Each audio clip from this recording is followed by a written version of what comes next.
So don't say any. So don't say any incriminating shit. Come on, guys, be tactful. And I put the body behind the dumpster. Criminal wise, no, we would never do that. Push the hood away. He's sleeping.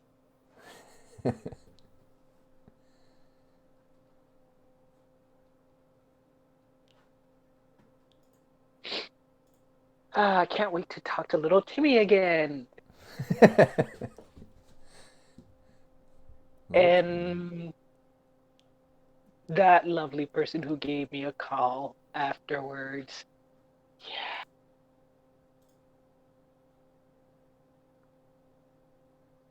So yeah, Locke.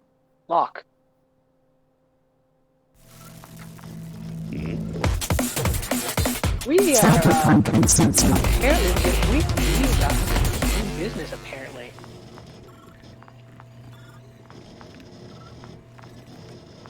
So let Panda do his recap, and then we'll get into it. Oh yeah. Oh yeah, you guys are live. Everyone can see you. Take over, GM Reservoir Panda. Thank you.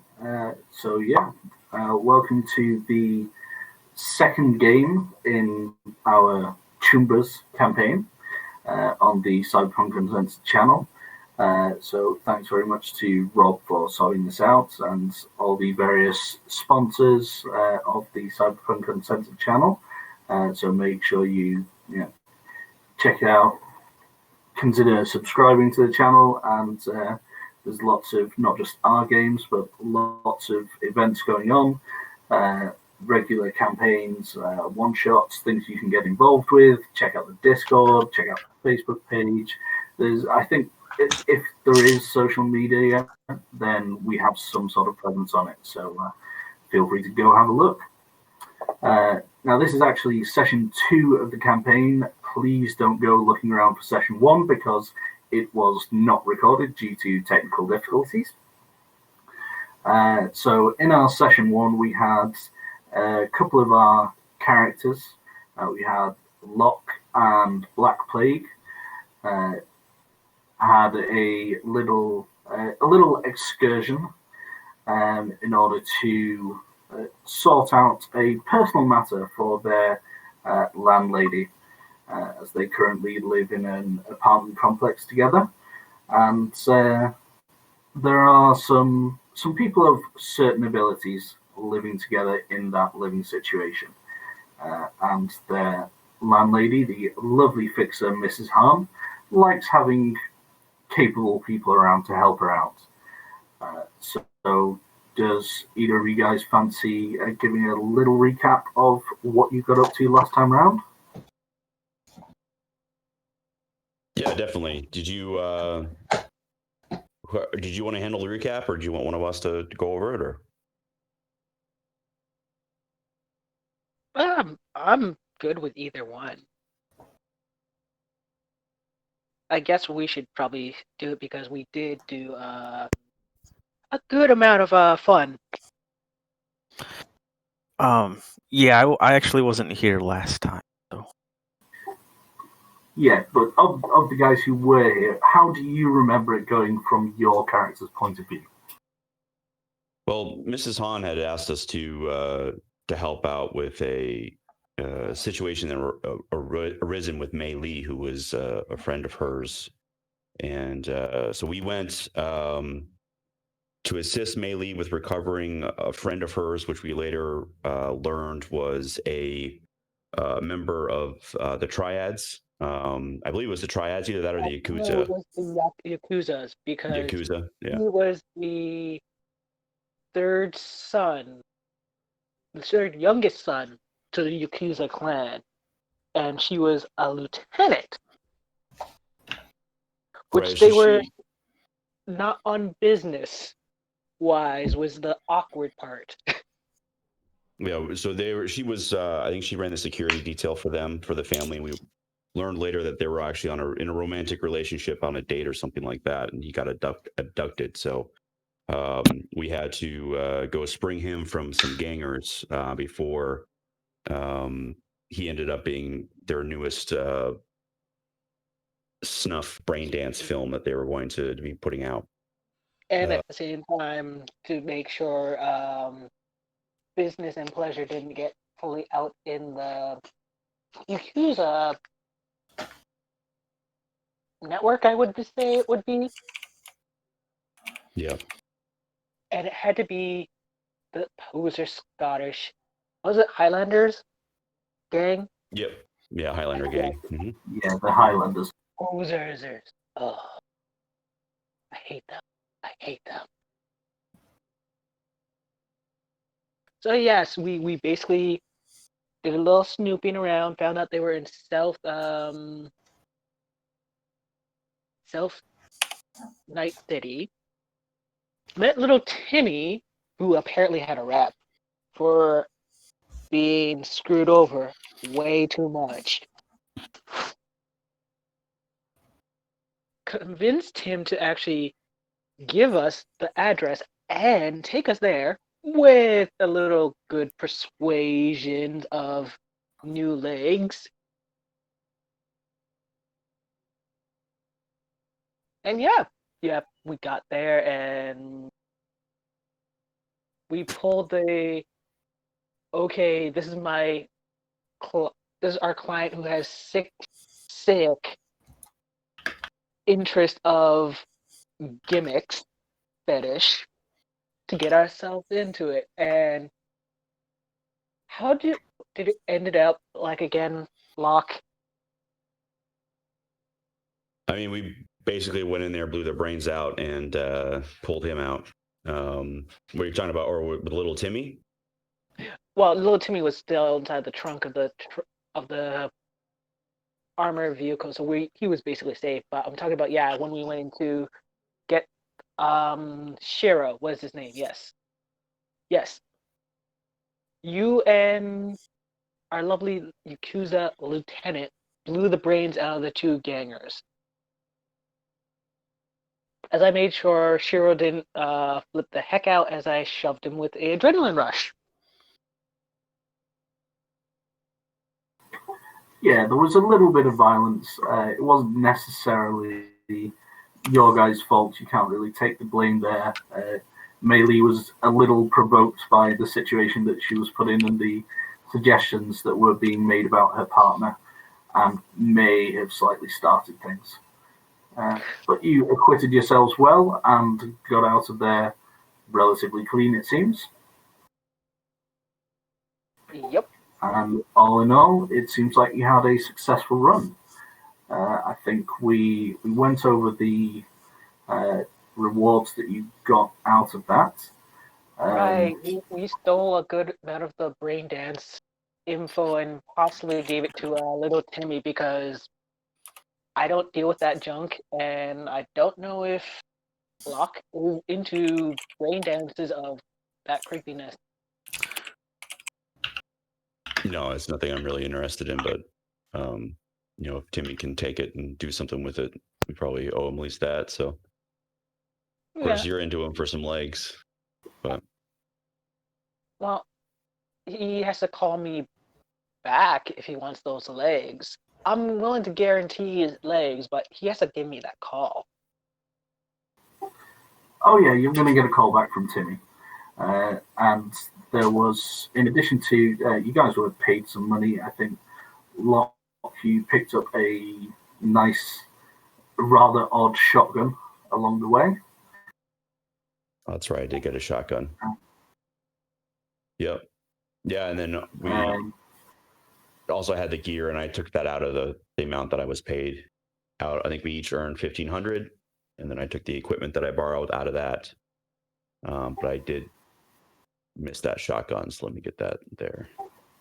Oh, so it was $1,500. Okay, I need to put that in.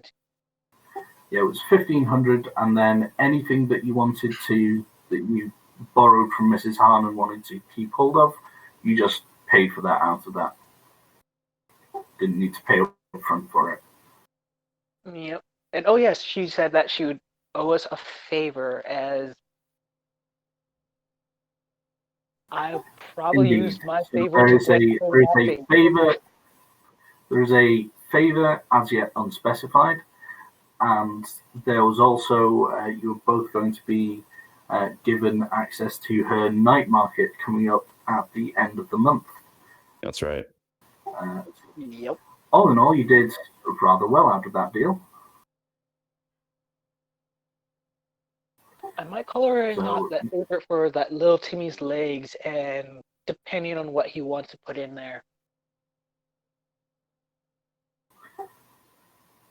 Well, Timmy will have, in the next couple of days, once he's not been murdered in his sleep or gunned down in the street, he will have taken you at your word and will have contacted you again to discuss that. Now, in regards to what he wants in his legs, Timmy wants functioning legs. That is his goal. If you want to stick him with military grade cyber legs, which explode on command and can leap tall buildings in a single bound, then go for it. But he just wants the legs he was promised years ago. It's like, I will set him up with actual legit good legs. I'll ask him, did he actually want to go to track, or like I would actually want to know more of Timmy, just instead of just giving, hey, here's some good looking legs and you could just walk right out.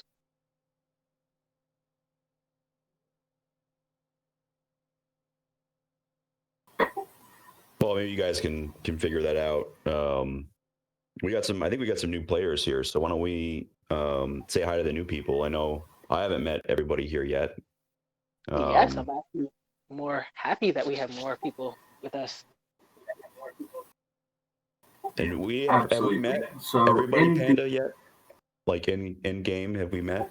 Or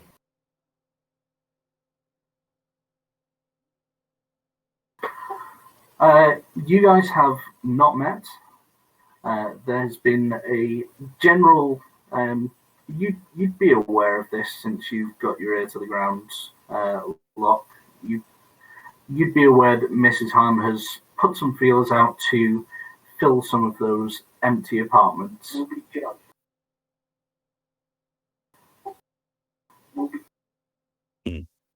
Okay. So I guess I'll probably head down to the bar then. That's where we kind of all congregate, typically. And I guess I'll set up shop if you don't have anything else that you wanted to work on, Panda. But I'll just, in the meantime, I'll just kind of set up in my usual corner booth with all my gear and just run my usual, repairing odds and ends for people dressing weaponry, looking at, little bits of tech that need a little fixing, polishing, that kind of stuff. Yeah, and I think some of you may have had, in the past couple of days since that job, certain people here might have had bits of information they may want to look into or possible job opportunities drop their way. But how much of that you want to bring other players into immediately is entirely your choice. For now, you'll both be aware that on one particular evening, you suddenly get it's almost like a tour bus arriving. Mrs. Hahn has obviously screened some candidates, and there are 3 new people. Well, one you've already very briefly met, but there are 2 completely new people to the building moving in as well. So, if you guys want to introduce yourselves.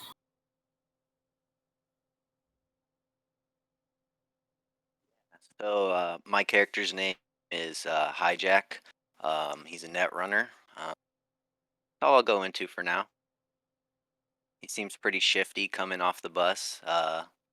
Seems not very comfortable looking around, but that's pretty much all he's given off.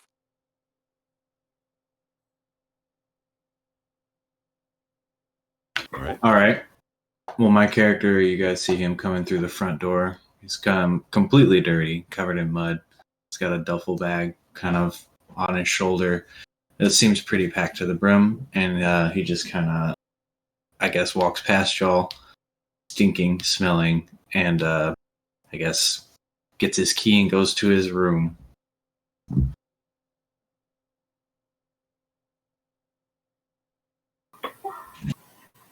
Okay, everyone keeping themselves to themselves. That's absolutely fine.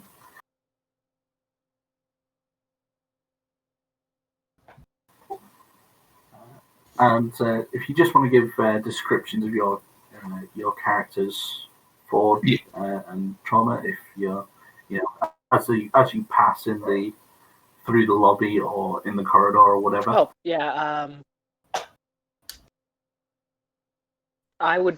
Black Plague would basically be chilling with Locke, more or less, at the bar. So if it's like he sees those two, it's like, huh. New attendants, I'm guessing. Tenants. So Locke, he's got a tech jacket on, tech pants, and then he's the jacket's long sleeve, but you can kind of see he's got it open, so his chest is bare, but he's got the jacket on over top. He looks pretty fit. You can kind of see a couple of glowing tattoos peeking out from underneath his jacket, and he's got white hair, and he's just got a bunch of gear kind of scattered out on like one of the booths. As you guys kind of walk by the bar area up to your rooms, you can kind of see him just kind of hanging out, fixing gear for people. All right. If y'all want a description of mine other than muddy as he walks by, it's just he's wearing gray and muted colors. Got kind of like a basic normal coat on, some jeans. He's got some light tattoos on his arms, and yeah, that's pretty much it. He's not very clean cut at the moment. I'll nod because I think we've met, so I'll kind of nod as you go by. All right. Kind of just do a little. I should technically describe what Black Plague does look like. He's got, I'd say it'd be a mixture between gray and purple hair at the moment. And his skin is at least copper brown now, just for now. But other than that, he's in a pretty relaxed, like, shirt. You would say, the Super Mario mushroom t-shirt on, because not working at the moment.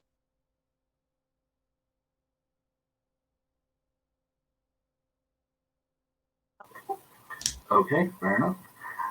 Right. Well, since everybody's playing their cards close to their chest and doesn't want to go socializing that much, then we will move straight along to move through the evening until you two guys are downstairs. In this bar is in the lobby of the apartment complex. So while it's residential upstairs, the ground floor is rented out as various business units. The bar is actually run by Mrs. Hahn's niece by the name of Sally. And she approaches you guys as you're starting to get used to this routine of she's used as a bit of an intermediary for her aunt. And she approaches you guys and just slides an actual paper handwritten note onto the table, which just says, if you're looking for some work, there's some available. Head upstairs whenever you're ready. All right. Is my character with them? Or in the area getting that note too?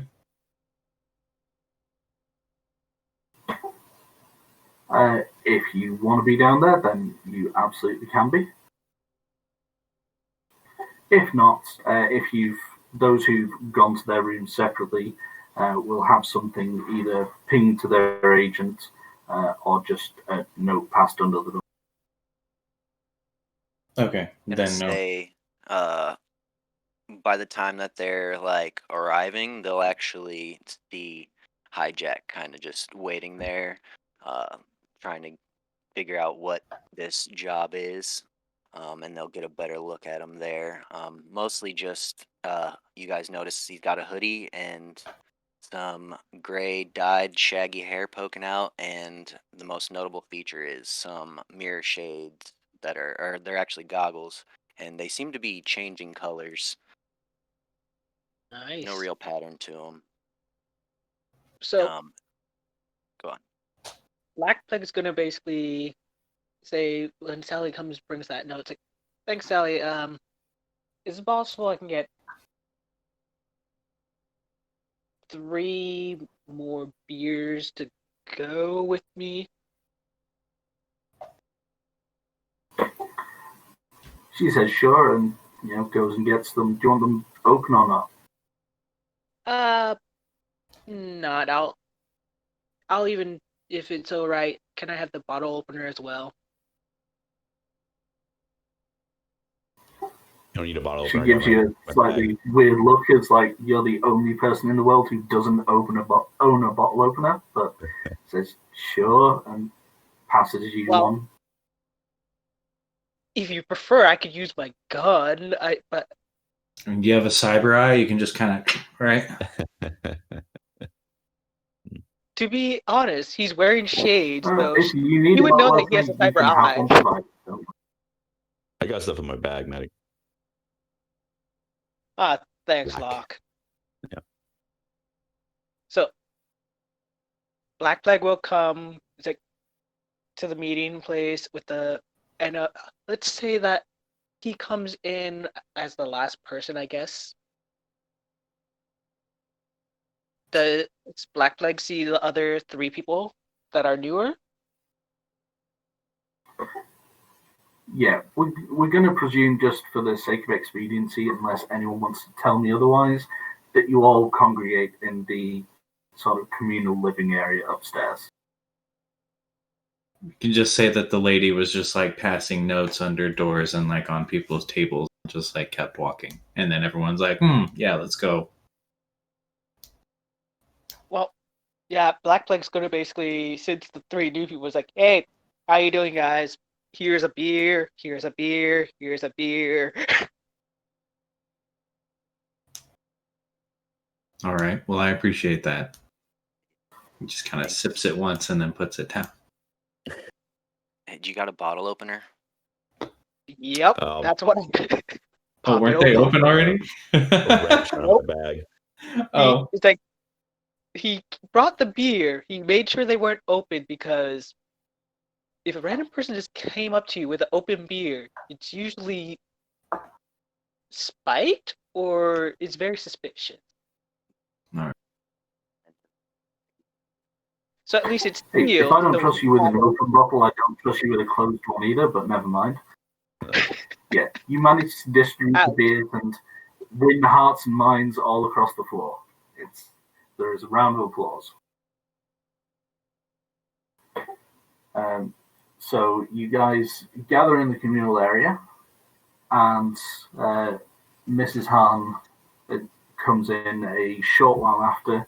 You have a feeling that, although it's not obvious, she probably has security cameras set up in the place. You think that she's a very busy person, and she doesn't tend to wait around for you. She'll wait until you all get there, and then she comes up. Yeah, basically. So, good evening, gentlemen. I'm glad that you all saw fit to join me. It's much appreciated. Now, I believe, well, most of you are in the market for some quick money.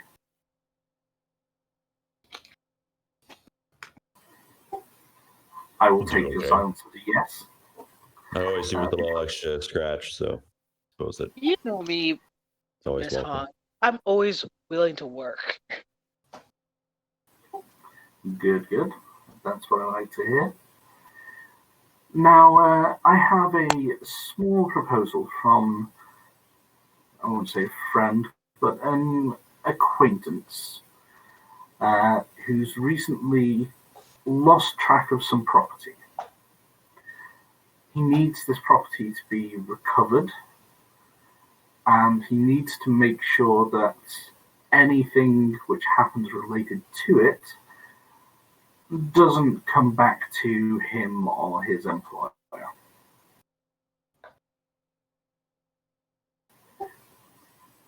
This seems like something that you're all suited to. A little discretion. Well, last time I was very discreet. Indeed. Now this may be a job that requires some finesse, but also expediency and some power. I Expediency trust and you what? can provide that between you. Expediency and what? Sorry.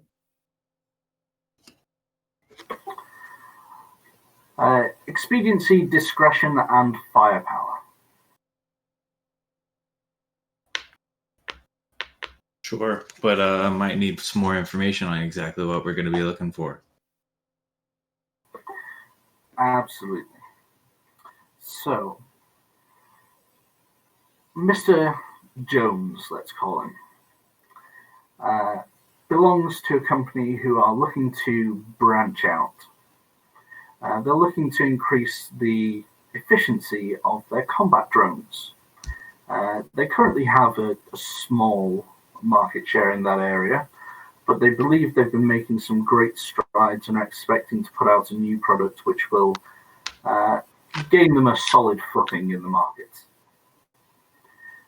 Now, one of their models, as these are autonomous drones, one of their models seems to have gone walkabout.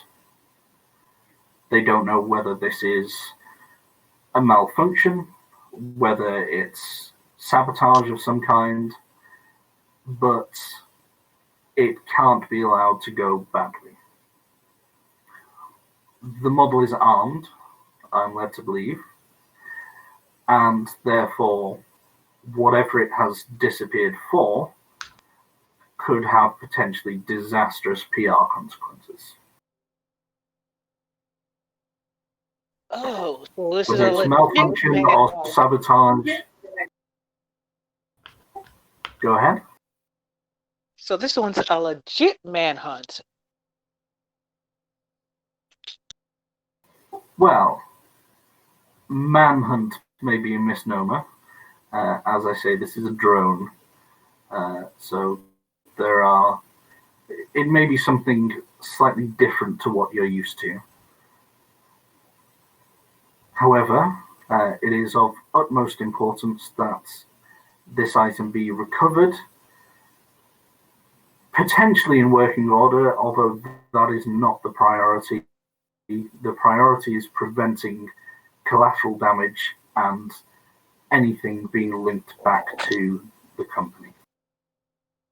Fortunately, as a prototype, it's not branded and emblazoned with their logos, as that would make the entire job a lot more difficult. Do we know what company this is for?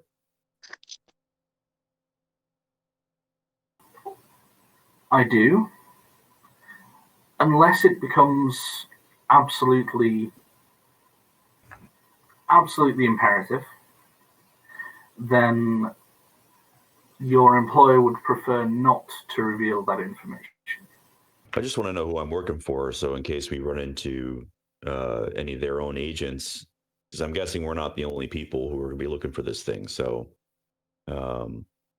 I don't want to cause any trouble for their own employees. I'd rather know who we're working with in case we run into any of them potentially, because I'm not going to believe anybody who says that belongs to them unless I know ahead of time who we're working with. What we can tell you is that they will be making no efforts to retrieve the unit. Stopping it from whatever it's going to do is their priority. Because if they were the ones trying to stop it, then it would look like it was their drone. Well, if there are any of their operatives out there, they will not be tasked with interfering with your actions. They will be similarly trying to remove the threat. There is no onus on retrieval here. If you can happen to recover the remains so that an investigation can be carried out to determine whether this was malfunction or malfeasance, then of course they would appreciate that, and there may be some sort of bonus for that. But we don't believe that the unit needs to be intact for this to happen. What kind of autonomous drone are we talking about? Is it flying? Is it a large mech? Is it what are we looking at? No flight capabilities. God, if it's a big tech, I'm going to be shitting my pants for sure. Right. I mean, do they fit us with a description of what it looks like and all that we know when we see it? We'll be able to furnish you with a fuller description. However, it's a bipedal unit. It's designed for combat utility, essentially to be the ultimate adaptable drone unit, so that it can use equipment usable by the common infantry. So they're not relying on specific tech and high maintenance. This is designed to be a unit that is self-sufficient for long periods of time. It can utilize various power sources in order to keep itself charged and operational. And you can expect it to be very resourceful with its programming.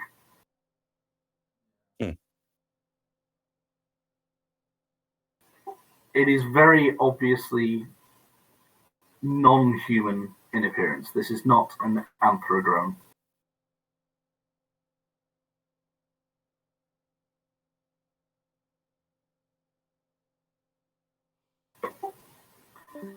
Being around 9 feet tall is one of the distinguishing features.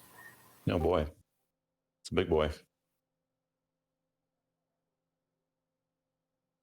Yeah, if it's 9 feet tall, we're not taking that thing out of there. So yeah, big boys are scary as hell. So you can see why we need a large but resourceful team that can handle this quickly, locate the unit, and remove it before it has any negative effect on the civilian population and therefore their stock price.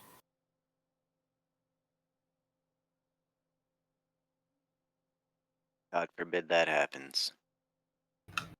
So I don't know if we really have the loadout to take out something like that. I mean, I certainly don't. I typically deal with mostly submachine guns, small arms. Does anybody? I'm gonna look around the room. Does anybody have any experience with anything bigger? I deal with human-like problems. That's beyond my experience, other than me saying either a rocket launcher or a good amount of EMPs will most likely take that thing out. Hopefully. Hijack's just gonna take a swig from the beer and look at you and say, well, if you can get me into its architecture, I might be able to do something on the inside. We're not honestly. So you're what is that? You're a net runner then? That's what you want to call me, I guess. Good, and we definitely can use that. The problem is we don't know what it's connected to, if anything at all. So getting Better into question. architecture could mean riding on its back, or it could mean being close to it. Better question is, does it have its own little battery pack if it's running rampant on its own? It probably does. I mean, I think it's set. If it's an autonomous unit, then it can't be plugged into something all the time. So, do we have a general area where it was when to look? Do we have a general area to look? We do. So I'm going to take it as read that you're agreeing on principle to the contract before we go into further specifics. Talk money first.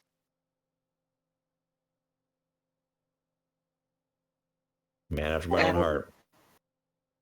I'm guessing this is no outside help, if possible, would be also another thing that the client wants, I'm guessing. Yes, locating the unit and then, say, calling the NCPD is not an option.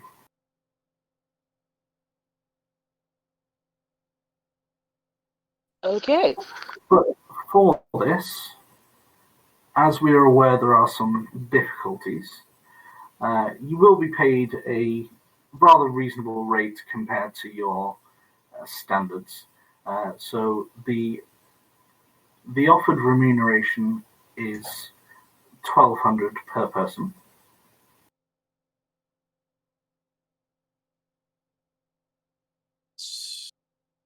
Understandable. I 100. think we could. What's that? 1,200 doesn't really buy discretion. 1,200 buys rent and a couple days food. That's not enough.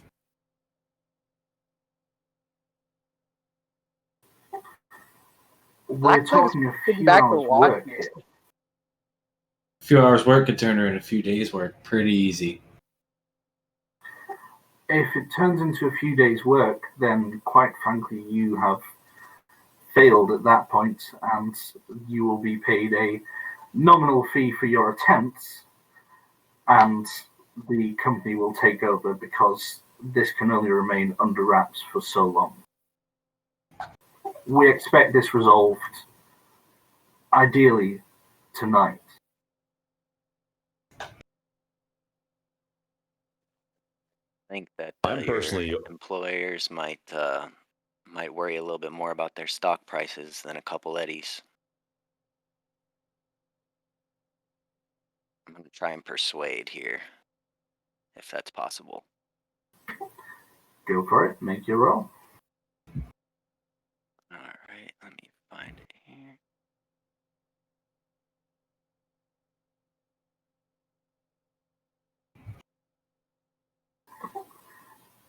Okay. So, unfortunately, Mrs. Hahn is something of a shrewd negotiator herself.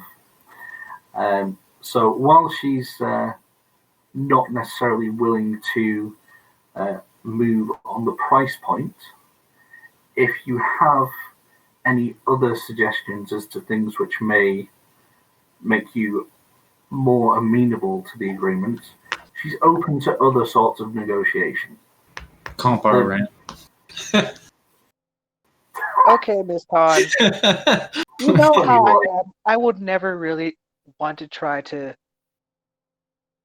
force your hand a little bit more of money-wise, but I'm gonna tell you, could I actually roll a deduction? Because my character's been staying quiet to do this whole mathematic-wise.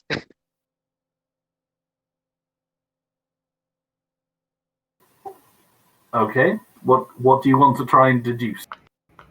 I want to deduce how much legwork, how much effort we are going to basically be busting, because this is not a simple job that we could just go, hey, just get a bunch of guns and then shoot the heck out of the thing.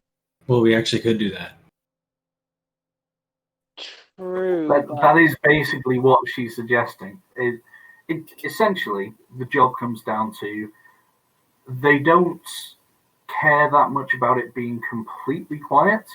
They care about it not being connected to them in any way. oh, if So they don't really what do shit, they want but yeah. is for you to deal with it fast and for there not to be collateral, which leads to a further investigation. Like, if this thing happens to have mowed down a few people in the combat zone, no one's going to ask any questions.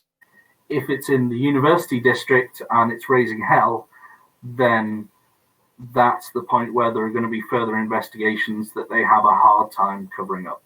Well, then, what's the current location of the drone? That they do not know. This Once there's an agreement, they can tell you where it was last sighted and which way it was headed, but that vector is all they have to go off. what about since this is a corporation, I'm sure these things are trivial for them and they have a long-standing contract. What about a trauma team level membership for each of us? I mean, for them, it doesn't really matter. Just changing a couple things in the system, adding a couple names to the roster. It's a write-off for them too, I'm sure. Maybe that'll satisfy our friends here with a little bit of addition. It's not anything they have to pay out of pocket directly. Keeps them. But then again, it's depending on which company it is, and I could possibly think of two. Now, this is something which certainly we could be amenable to that. I'm sure you're aware there's a little bit of paperwork involved, but as long as you have a suitable identity that you're willing to have written down on paper, that can be arranged. I think we could figure that out. At least that sounds good to me. I'm not sure about it. I want to speak for anybody else, but I mean, having a little bit of extra insurance is handy these days. I was like going to staying do alive. it beforehand, but this happens to get a lot more faster for me to get my paperwork in. Then I'm golden.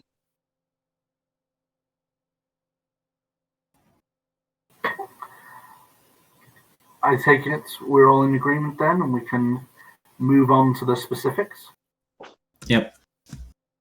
I think this should be good. We may need a little bit more equipment, though. Are we going to have access to maybe some EMP grenades or something?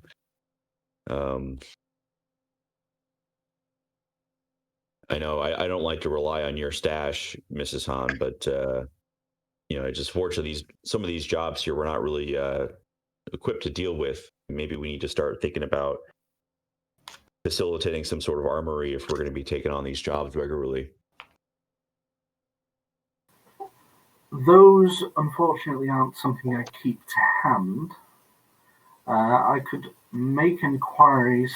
I can make no promises, but if I manage to locate some in a reasonable amount of time, I could then see about getting them delivered to you at whatever your location is at the time. But I never make promises that I can't keep, so that is entirely. I mean, should I not procure them in time, naturally there will be no charge, and I can add them to my own reserves for future use.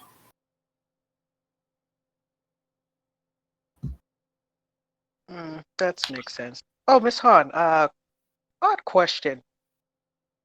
Are you in the possible business for a person who's at least maybe an expert in brain dance? What a very unusual question. Can you elaborate? Little small person I encountered on our last mish, and I'm thinking of getting him some legs, but it's gonna be costly. So remember how you said that you owe us a favor? If I cash it in, would I be able to get more than just some legs for the kiddo? And maybe you might actually get yourself a little extra helping hand. This is certainly something we can discuss. However, without meaning to sound rude, maybe this isn't the most pertinent time. There is a killing machine on the loose, and ideally we want it stopped before it does its job. Well, yes, of course. Let's deal with the killing machine first. Does she have any ammo and stuff that we can use? Any specialized ammo? What are you looking for? And we can find out. Armor piercing. For assault rifles.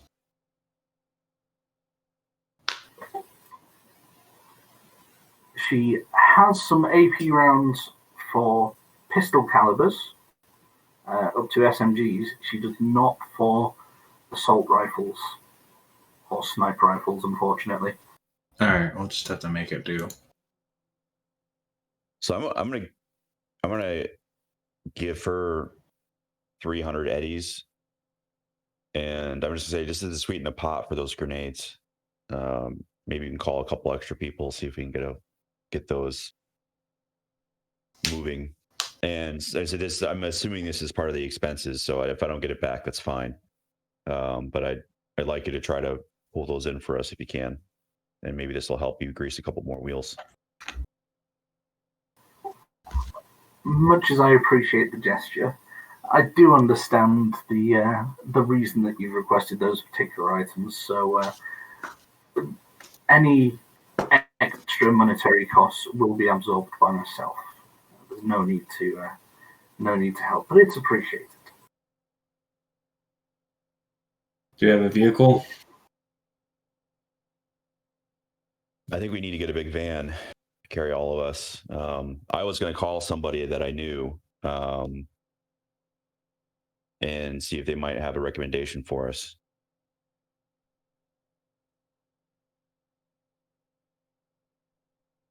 All right, well, let's get moving then, because we don't know where this thing is. All right, so I'm personally just going to wait a little bit before until Mrs. Han leaves to kind of discuss some things with the group. But so that's why I'll just hang out though. Okay.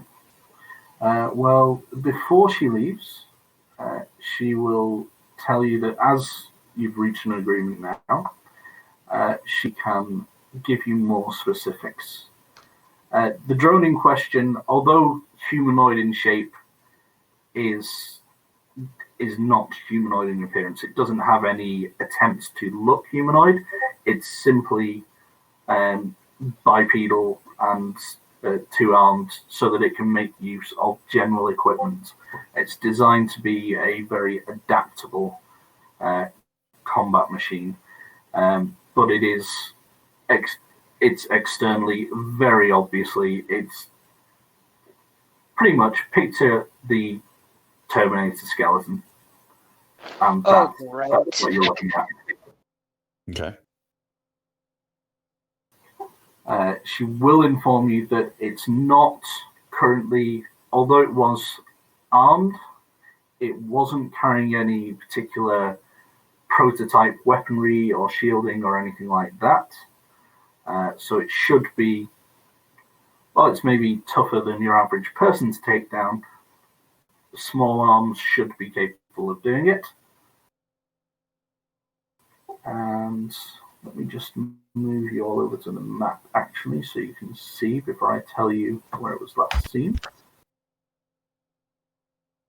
My other question is, would a microwave or actually do anything to it, or would it just do jack shit? I mean, if you assume it's a combat drone, then any little workaround you can think of on a base level probably is it's shielded against, I would assume. Yeah, they haven't given her full specifics of it, but it is a fairly safe bet that one of the basics with a combat drone is that it's going to be EMP shielded. Now, EMP shielding is not 100% effective. There is a possibility that those attacks could still work, just like, a Kevlar vest doesn't stop every bullet from hitting you. But at the same time, it's not going to just shut down the second that there's an EMP field near it. Oh no, you're gonna have to hit it with a lot of EMPs basically in order for you to get some form of look of damage. So you want to shut down a city block to damage it? I prefer not to. Hell, I don't want. I'm in character, by the way. I'm not being a dick. Oh no, this is my character with Black Plague saying this. Hell no, I don't want that Huntress on my ass.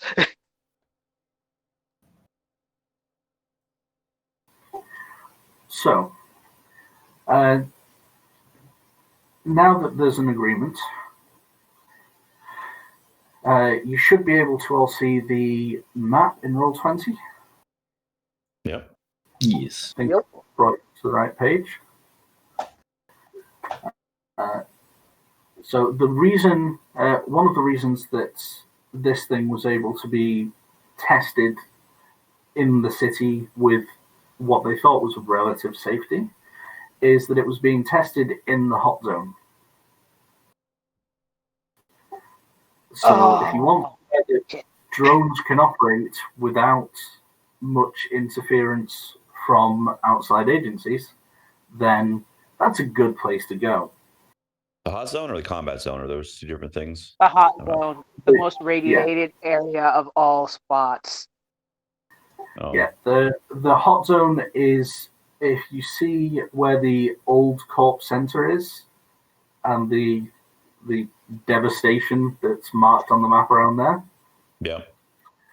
That's the zone that was nuked when Arasaka Tower went up. Okay. And it's still heavily irradiated to this day. They are working on, as the background count goes down, they are working on making inroads towards it, and there's various technological attempts to sort of find ways to maybe scrub the atmosphere, clean the soil, to reclaim that ground, because it was prime real estate before it got turned into glass. So yeah, it's a nice, quiet place if you want to be near to your research centers, but in a place where your general public are not going to be wandering through. Then it's a good place to test non-biological equipment. I ain't gonna hate on them because that's the same policy that Black Plague's workplace philosophy is. Like, hey, go to the place where no one's gonna most likely be. Hot zone. So are we going to have some like rad suits or something here for this? If we're going to be going in there, we're gonna definitely need those, because I'm not gonna lie, I don't want to be going You're radiated. not into the hot zone. They believe that it's no longer in there anyway. When it was last seen, that was where it was being tested. But when it was last seen, it was exiting on a southeast trajectory past the old med center. Okay. If it ends up back in the hot zone, there is essentially no one living there for it to do damage to, and they can do what they want with it. They can airstrike it for all they care. The problem is that this drone is built to be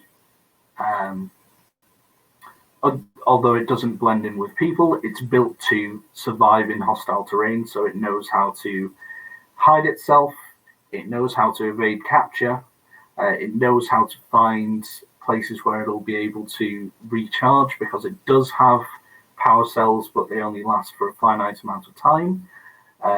They believe, from what she's been told, that it can operate for about 24 hours without recharging, although that lessens if it's in combat. So they legitly build the freaking Terminator. So what kind of, does it need anything specific when it charges? Does it have to be like in mains, like attached to mains or anything? Or is it just like a jack in a wall it can plug itself into? It needs to be able to draw a decent amount of power, so like a household socket isn't going to do it, but any sort of power lines going into a business, the sort of industrial lines you'd have going into a garage or anything else, there are many opportunities for it to be able to grab power. So just waiting until it runs out of juice is probably not going to cut it. And it's not it's not solar power, so that's at least that off the list, hopefully. While it could potentially recharge from a solar source, that's not going to be fast. It doesn't have its own internal solar panels, because that just wouldn't be, on something that size, a glass dome isn't going to do it. Well, that knocks that off the list. So, its rough trajectory previously was somewhere between.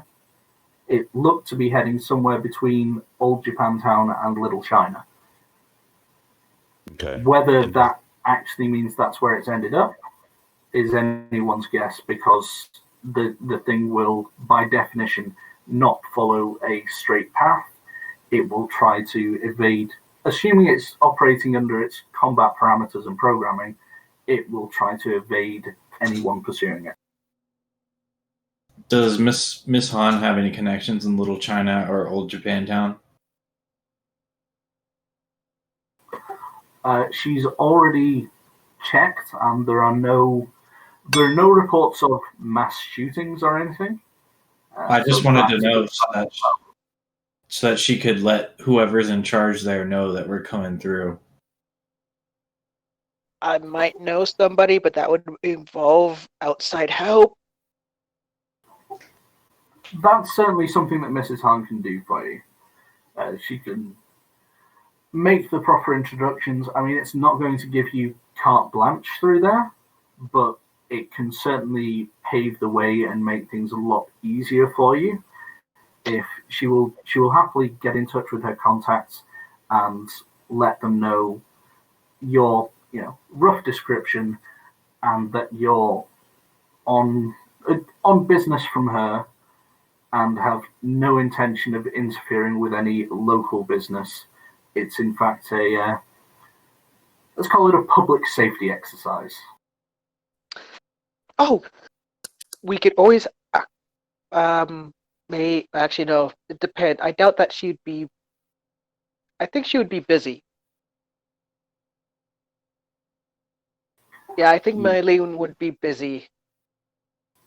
Yeah, if you were to contact Meili, she's currently, it's only a couple of days since the job that you did for her, and she's not going to be able to, as appreciative as she is, she will let you know if she hears anything that's relevant, but she's not in a position to do anything that draws attention at the moment. She's currently still in her position. Everything managed to go off quietly enough that her indiscretion was not discovered. However, she doesn't want to make waves right now and draw any extra attention. Oh, yeah, I don't want to get her in any trouble whatsoever. But if she happens to over here, a few things that we're looking for something would probably be more likely to be a good thing for us.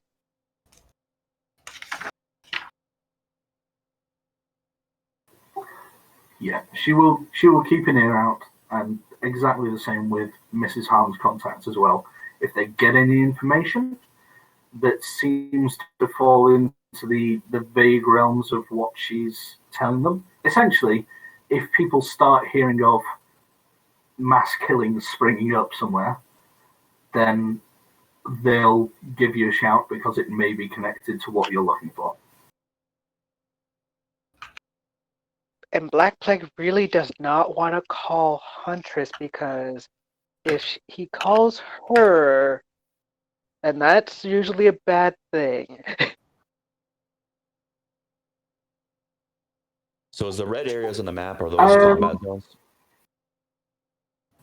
Sorry, go on. The red areas on the map, are those combat zones? Yes. Okay. So they're hoping that it's headed that way, because that just makes the entire operation easier. If it's changed direction and it's gone towards the marina, or it's headed south towards the Glen or something, then that's a lot more difficult to cover up. Yeah.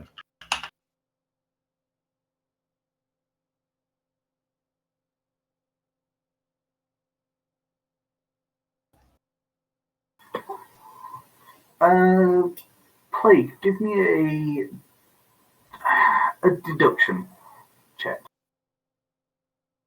Oh, me? Yeah. Okay. Deduction. Where are you again? Ah, here you are.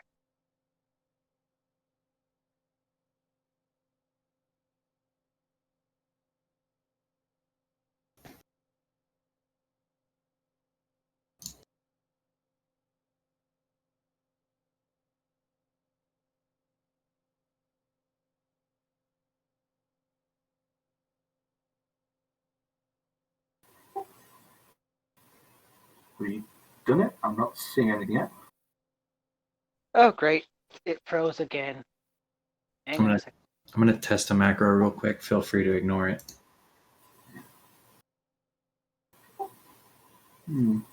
Sometimes takes a few seconds. You know what? If you don't mind, this is one of the reasons that I have these here. If you just want to tell me your modifier, I'll roll it physically. Oh, it's just basically a +2 onto my deduction.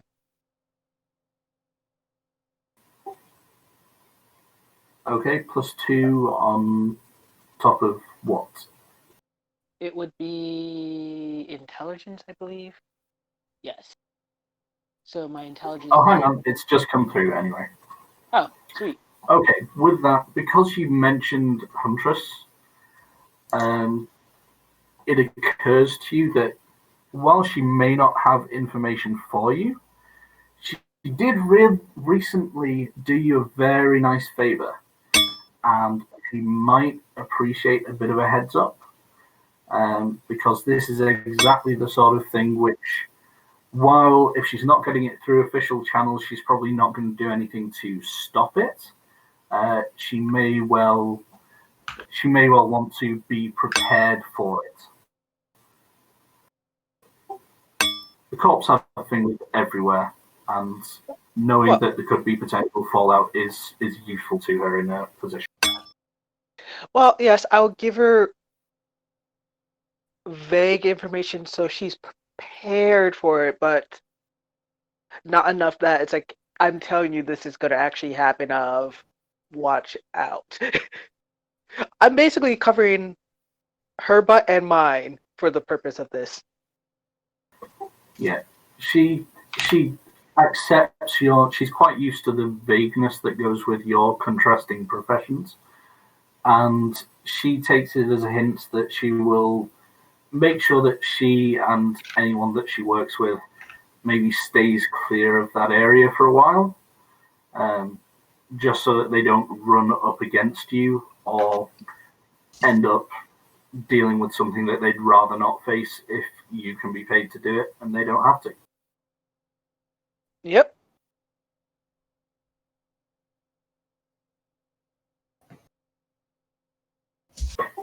So, does anybody have any particular avenues they want to investigate to try and look for this thing, or are we looking at going down to the area and just taking a look around, seeing if anything's blowing up? Yeah, I personally can't think of anything. I mean, I have some things I want to discuss, but not in that particular route of how to find this guy. I don't know. I mean, we don't have any strange energy signatures. Does anybody have any contact? I mean, she says she doesn't really have any. Does anybody have any contacts in Japantown or I have some in South Night City, but not on that side, Little China.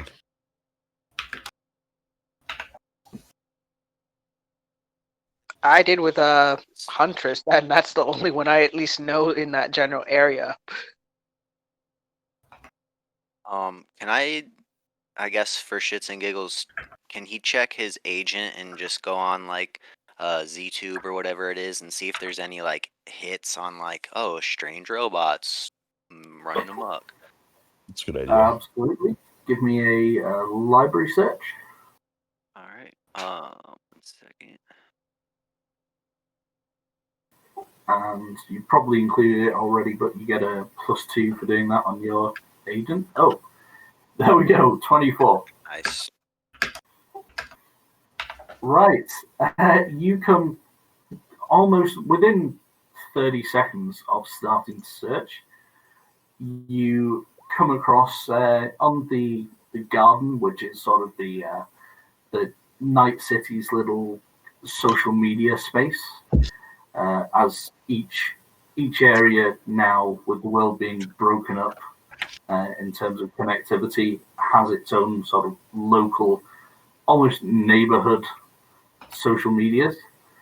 And you come across this video, which is it's titled something ridiculous like, total wipeout, killer robot, epic fail. And you see these 3 youths, teenagers of some description. They're filming one another, performing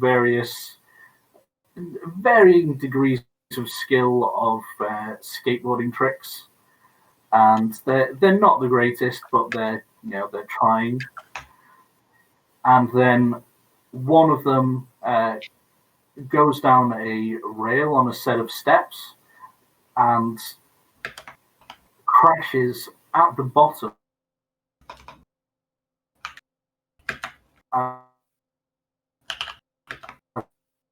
He's in.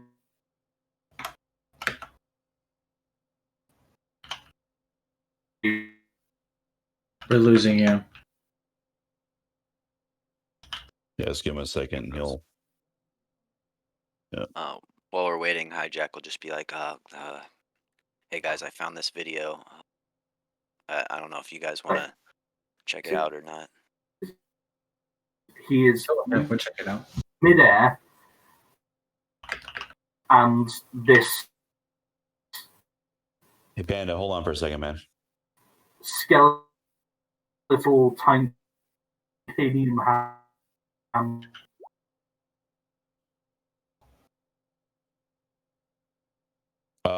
So I'm gonna, while we're kind of waiting and stuff, I'm gonna take a moment when our fixer isn't quite right there watching us, and I'm just gonna mention to everybody that I would like to try to get this thing as intact as possible. I'm not sure if we're going to be able to do that, if we can get these EMP grenades or not, but if there's a way we can not completely blow it into a million pieces, I'd like to try to get my hands on the tech and see what I can do about refurbishing it, getting it back up and running, and of course, giving it a complete overhaul. But I think it'd be a pretty useful asset. And so I'm going to look at our net runner, so I don't have my character thing up because I changed it. What's your character's name, Jedi? Oh, I can't hear you right now.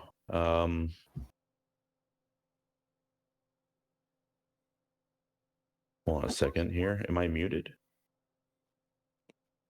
Trauma's muted. No, you're not muted. Yeah, I can hear you.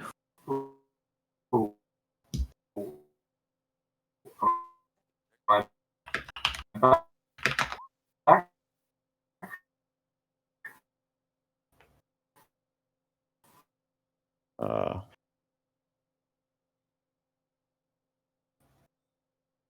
I just sent a message to Panda there. So, Hijack.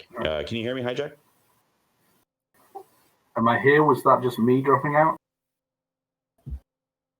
Yeah, you've had Welcome some back, robotic Panda. issues, Panda. So we're just giving your net a second to kind of do its thing. Anything? Yeah, we can hear you. Anything, yeah.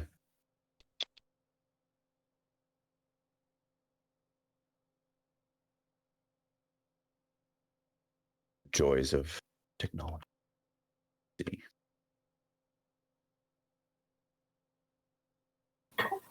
Okay. Any better? We can hear you, but your webcam is about. Now when we're playing.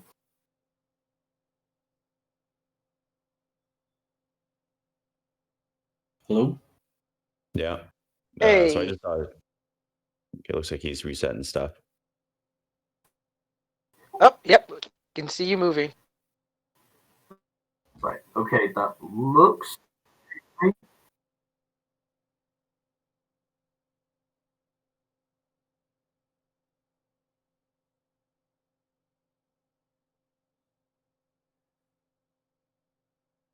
So Panda, if you can look down in the bottom left-hand corner of your screen, you should see where it says voice connected on Discord, and that might give you an idea of what you currently are broadcasting, whether it's green or red or whatever. And I'm sorry I keep asking the same question. Jedi, can you hear me? I can hear you. Can you hear me? Yes, now I can hear. Yeah, okay, we're good. Okay. Sorry about that. No, Yeah. you're good, man.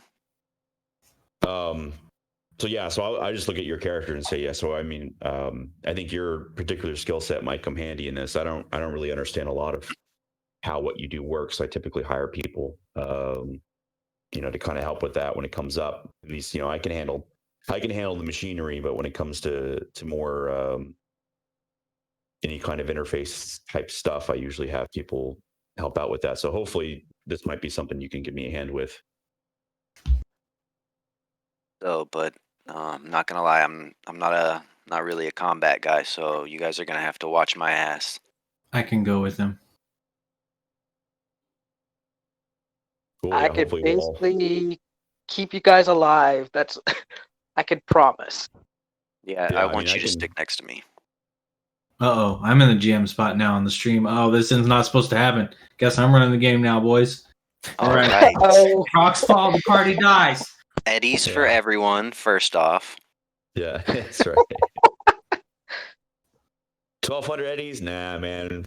5,000 a piece. Mrs. Han says that she's actually going to give us 10,000 a piece now. oh boy. So I'm going to look over at Jedi. I wish I had I keep moving my screen around so I can't see what your character's called. But someone asked, where are you from, man? What's your story? How'd you get here? You just came off the bus? I mean, I've been in Night City since I was a teen. Grew up in Reclaimer Town on the border. Man, just been staying low. Netrunners don't really like to poke their head outs too much. Nice. You got like a full-time job or something, or you pretty much just run side jobs here and there? I mean, I usually just run around, steal some shit, and sell it when I can. This is my first time actually working for a corp, to be honest. I usually am on the other end. Oh, I hear Mrs. ya. Han, not much of a corp. Well, I mean, I think She's he's doing the talking contract about the employer. Yeah. And it's, I honestly, man, in my experience, it's not the worst thing. I mean, they're used to employing our types for the things that can't really go on the books. And I try to keep them at arm's length, but I've worked for pretty much everybody, whether it's the triads or the corps or local gangers. Just kind of depends on what needs to be done, and honestly, it doesn't help to have friends kind of all over. But as you mentioned, it could be your buddies one day and not your friends the next, depending on what jobs you pull. Just say this way, I couldn't pull this job by myself, so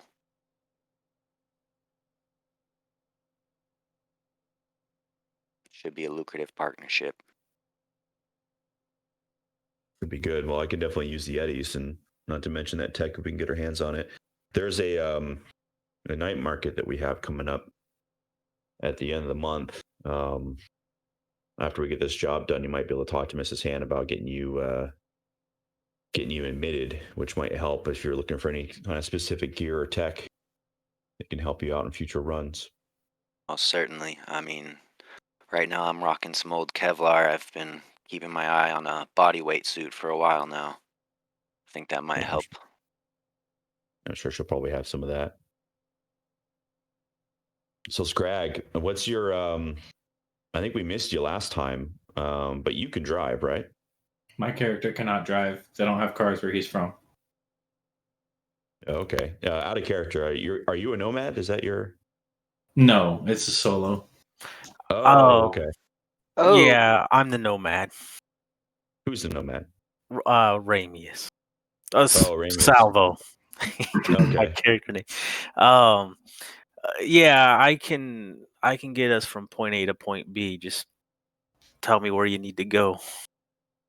Well, I'm looking to get a big van, like a 16 passenger van kind of deal, something that big, but then of course have in the back, mostly some kind of utility van type of thing.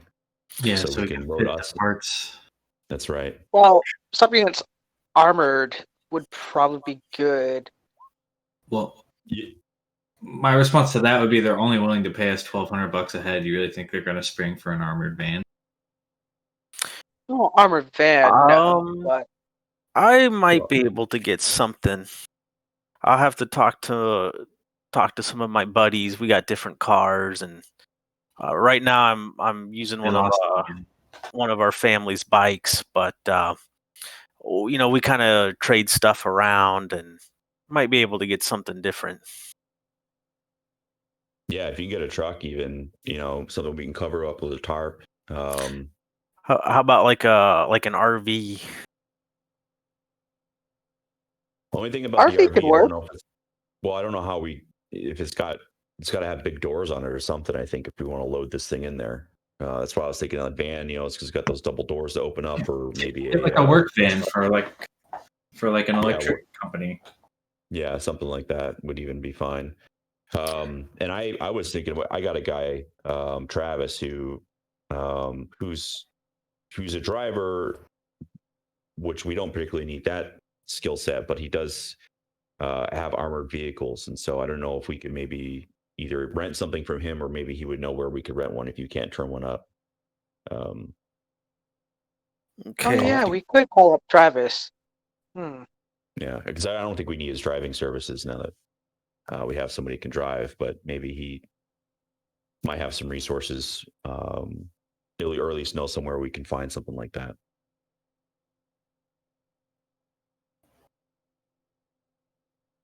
So I'm going to look over at Scrag and so what's your story, man? How'd you end up here in Night City?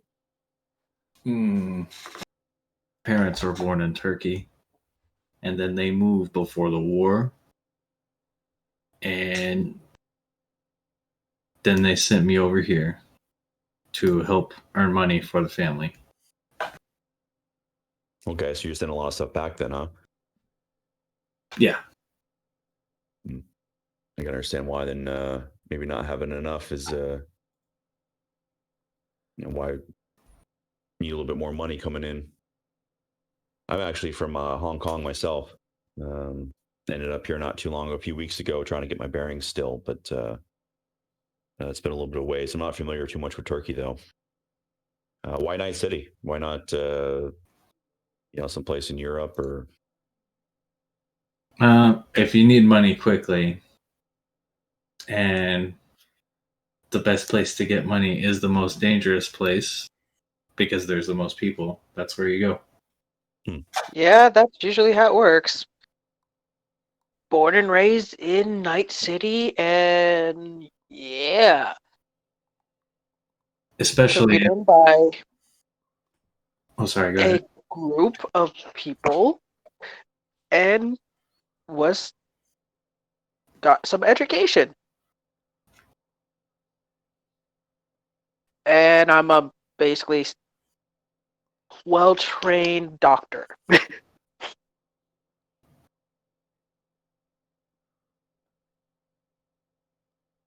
So basically, I guess I could describe him a little more if you guys want, if we're waiting on Sure. Panda still. Yeah, go for it. Basically, he's like a not quite Middle Eastern looking dude. Turkish people tend to kind of look either very Middle Eastern or slightly European. So he's more on the slightly European side. He's got these light tattoos on his arms, different animals. I haven't decided which yet. And he's clean shaven now. He came in all dirty and muddy, but now he's got a fresh set of clothes and he's clean shaven. He's got his hair in a nice little slick back deal. Yeah, he's just. Oh. Whoa, we lost everybody. What the hell? Oh no! My Discord crashed completely. Okay. Well, we can hear you. Okay, so That's not good. basically, what was I saying? Oh yeah, he's just wearing generic clothes. He's not like stylish. He's not fancy. He's not like a hippie. Just like a normal dude, from what you can tell. No cybernetics other than maybe you could tell he's got a neural interface and a some ear cybernetics. You could tell that. I knew it. I was wondering when I would see some other cybernetics. But other than those, literally nothing at all. So what kind of gear do you typically run then? What do you have for this particular job we got today? Well, I only need 2 weapons ever, and that's an assault rifle and my body. What'd your buddy do? Let's just say I can stop bad people from doing bad things. Okay then. So just real quick, going over the vehicles I have access to as a nomad. The rulebook actually only lists compact ground car, high performance ground car, and super ground car. There's nothing about vans or trucks or RVs or anything. Okay. Cyberpunk, you can kind of do whatever. But I do have options to add like a heavy chassis and extended living area, so maybe I could use those to say it's a bigger car. Yeah, I mean, I think Maybe that would work. Reasonable. Okay, Panda that could work. we'll be able check. to figure something out for that. Yeah. I mean, we don't And need a super vehicle or anything. We just need a big van that can, it's just a big thing or a big truck. With you guys? Yep. We see you. We see you. Yeah, this is less than ideal. I'm on my phone. Okay. Not really the best way to do things, but it's better than not being able to talk at all. So yeah, I mean, your mic sounds good. So it's just your video is a little odd, but nothing we can see you, so that's good. And you sound good, so that's great. Yeah. right. Phone wise, gaming is not that bad sometimes. So we were just kind of catching up with each other and talking about the mission a little bit. And just to give you a recap, Panda. So I mean, I did personally describe that I'm going to try to see if there's a way we can get this drone mostly intact or completely not blown to bits if possible. And the other thing that we're going to try to do is see if our nomad Ramius would be able to get a hold of a large van, like a utility van or some kind of vehicle like that from the motor pool. And he can talk to you some more about that. That's what we were discussing. Yeah. I caught the tail end of the vehicle discussion. And yeah, I think that's exactly how it's supposed to work in broad strokes. So you would be looking at the compact ground vehicle as a base, and then you take the add-ons which increase the size and capacity of it, and it becomes a van. They're broad categories. That's a big thing of Red Edition. Either that, or we'd ask if we could borrow one of Travis's armed vehicles if it was possible, maybe.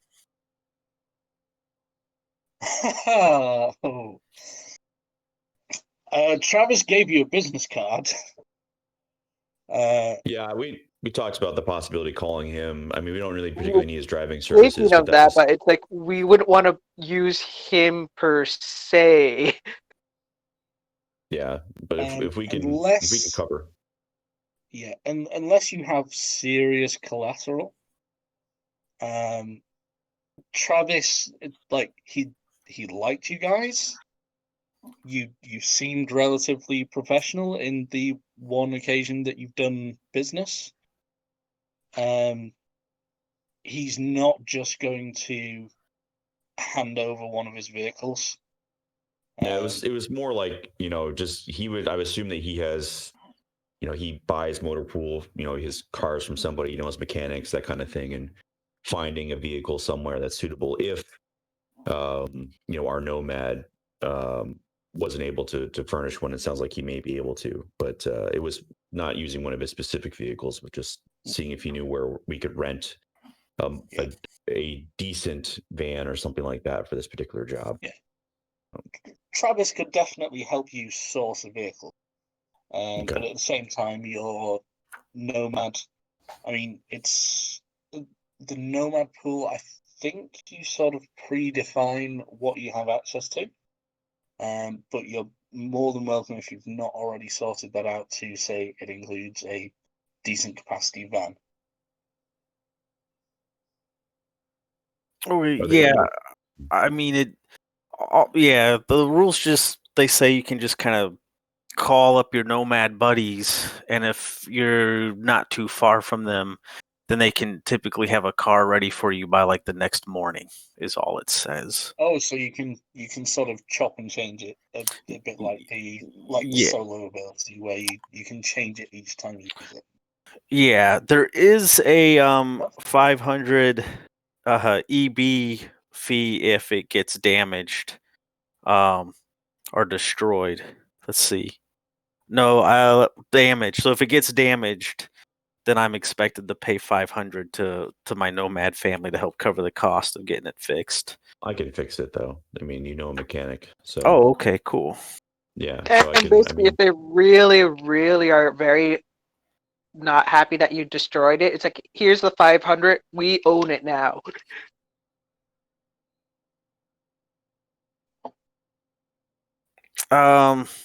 Well, I think it's kind of a courtesy thing, since it's like I'm asking my family to borrow it, and if I bring it back all trashed. Yeah, it's not like a rental car agreement. It's more of it's like, these are my pals. Yep, borrowing your brother's truck. And you smash it all up. Yeah, it probably would work to be like, here's $500 and I'll just keep it.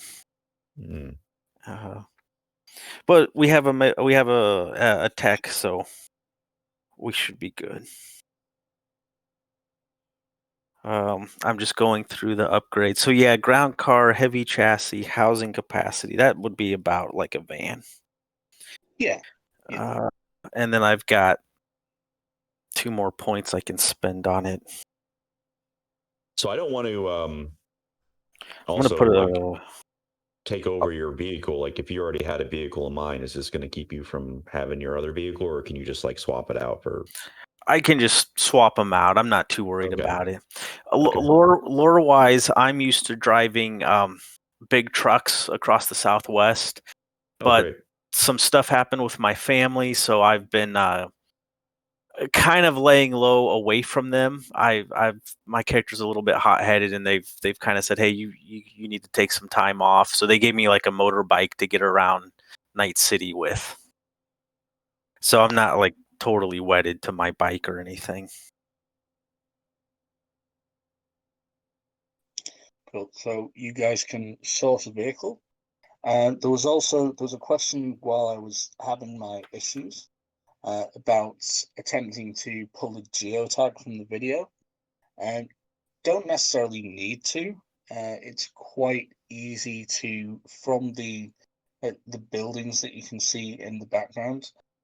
This video, it was taken and uploaded immediately about 20 minutes ago. And it's an intersection that's sort of between the old med center and the upper marina. Unfortunately, due to my internet issues, I can't actually show you a closer up map, which I did have. Which is a pain in the ass. My We only actually- one question is the med center closer to the radiative or the hot zone? It's closer to that area, but it's not. Essentially, you're not going into the hot zone. It was moving away from the hot zone and towards the upper marina. So, if we were able to bring the thing closer to the med center or any closer area to the hot zone, we could do a little side mission of taking a few things from the med center if we got the time to.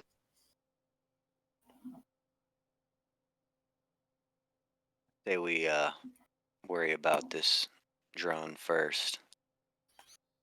Oh yes, drones first. So just to be clear, we're gonna take this vehicle into the combat zone and not the hot zone. Did I understand that right? Yeah, I mean, none of us that are. area is actually neither. Oh, neither. If you look on the map in Roll20, Mm-hmm. then the upper marina is sort of northeast of the hot zone. Okay. Gotcha. So Okay. we'll be fine as Oh, long as the wind here doesn't blow too somewhere? hard. Because I was. Okay, well, we'll see what my buddies can do. Let's see if it lets me do this. Because yes, even though yes, I have a cybernetic eye that can see the radiation, I don't want to be going into the radiation. Well, none of us do. I think we're really equipped for that. There should be a ping on the map on Roll20. Yeah. But I have no idea what's getting through and what isn't. No, we Yep, see it. I'm seeing the ping. Yeah. So that's where the video was taken. So that was 20 minutes ago. And it was the previous. So it seems to have headed almost directly north from where Mrs. Han told you it had been last seen. Hey, Netrunner, can you take that down while we head over there, or he couldn't do that? I think I might have to be in an actual data term to do that. I don't know if I could do that from my agent or not. Probably not. That would be a GM Data thing. terms are relatively everywhere, so you can, because it's on social media, then you can potentially get that. Like, you're not going to get access to the original device and delete all copies of it, Right. but potentially How taking it down is something that you could do. how popular has the video been? Like, is it already got a lot of views, or is it still relatively just a seemingly local population? It has. You're looking about 1,100 views so far. So in 20 minutes, it's picking up.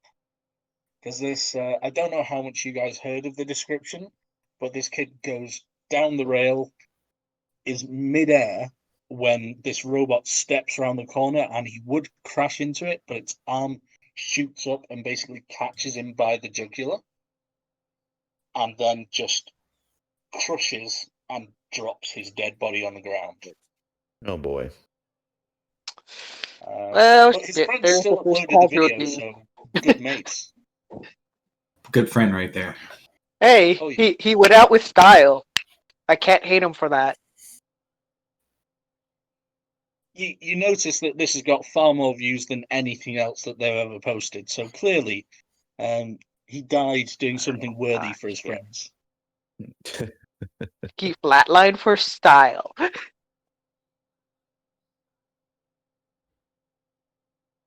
So yeah, if you want to, along the way, just hit up a Yeah. data term and see if you can take that down. You can do Yeah, that. I'll just let them know, like, yeah, I can do it, but I'll have to hit a data term on the way over there. All right, as soon as you can. We don't want more people gawking trying to come over here.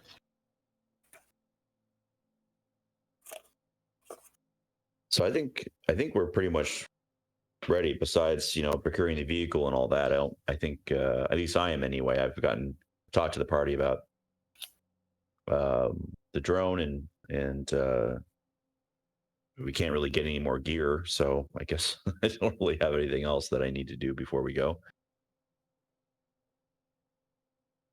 Okay. So do you want to, if you want to head down, there's a data term like half a block away from your building. So if you wanted to head down and do that now, we can get that out of the way and see whether or not how successful you are at removing evidence of this video, slowing down its spread.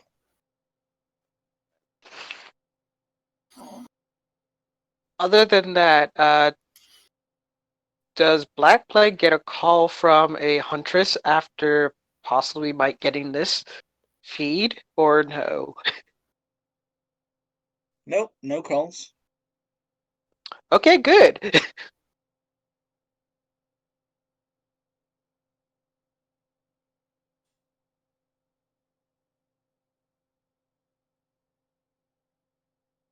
So how does our netrunner go about? Does he need to make some rolls for that, or we all head down to the data term? And do we need to do anything for the vehicle, Panda, or are we able to acquire it? He can. This is to speed this up. This is not really a combat situation, so I'm literally going to have you go to the data term. You give me an interface check, and I will use that as the basis of that's how successful you are in slowing the spread of this thing. You're not going to stop it completely. Like you can guarantee that there are people out there who just grab information the minute it goes up on the net. But you can certainly slow it down. Yeah, So, if you just want a quick ride to a data term, you can hop on the back of my bike and I'll take you. I mean, yeah, it's only like half a block. I'm sure. I mean, in the time where you could have discussed this, you could have sprinted over there at this point. Okay. So, out of character, real quick, if I'm doing just a base interface roll, will that be rolling the program attack with the default program selected because it adds no modifiers? It just adds your ability modifier. No. I'm seeing. Is Yeah, it? that should be on that sheet. That should work. So yeah, that was just my interface plus a D10. So yeah, that looks like that's how it goes. Okay. So yeah, you quite successfully take down. You've taken down a good number of. You've taken down the original copy of this video, and a couple of obvious links to it. There are probably some others going elsewhere, but you use some general search terms, and the ones that have been put up elsewhere are probably using rather unconnected terms to sort of disguise their purpose, because that's what these people do for fun. And because they're convinced everything is a conspiracy and the man is trying to shut them down and silence them because they know the truth. And yeah, Oh wow! I mean, in Kids this these case, you may days. be trying to shut them down and silence them, but that's so they're probably hidden somewhere under like fluffy kitten videos or something else. But all the obvious copies and the ones which are likely to reach a large audience, you've removed. Yeah, he'll just look at And the group do you and have? relay that. Is it a specific rule for cloak, or is that Yes, there just is. the thing? Yeah, if you give me a No, cloak rule. you got it. And you know what? Before I use cloak, can I go ahead and utilize my eraser program to add a +2 to my Yeah, cloaking? yeah, Okay. go for it.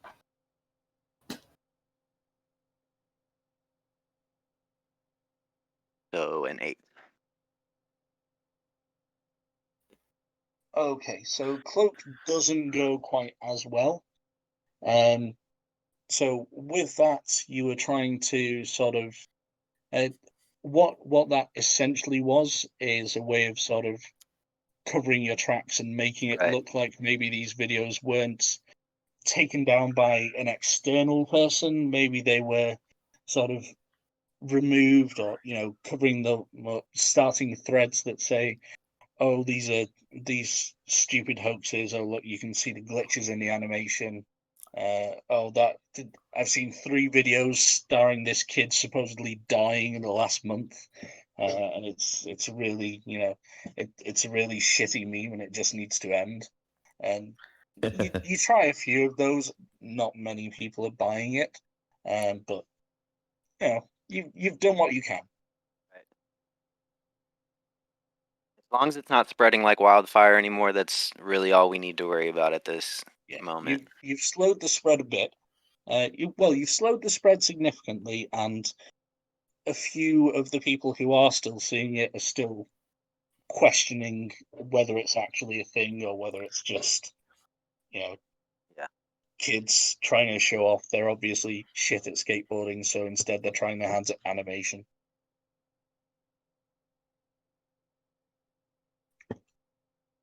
So Good job. done your net cleanup for now. I believe you're going to look into procuring a vehicle.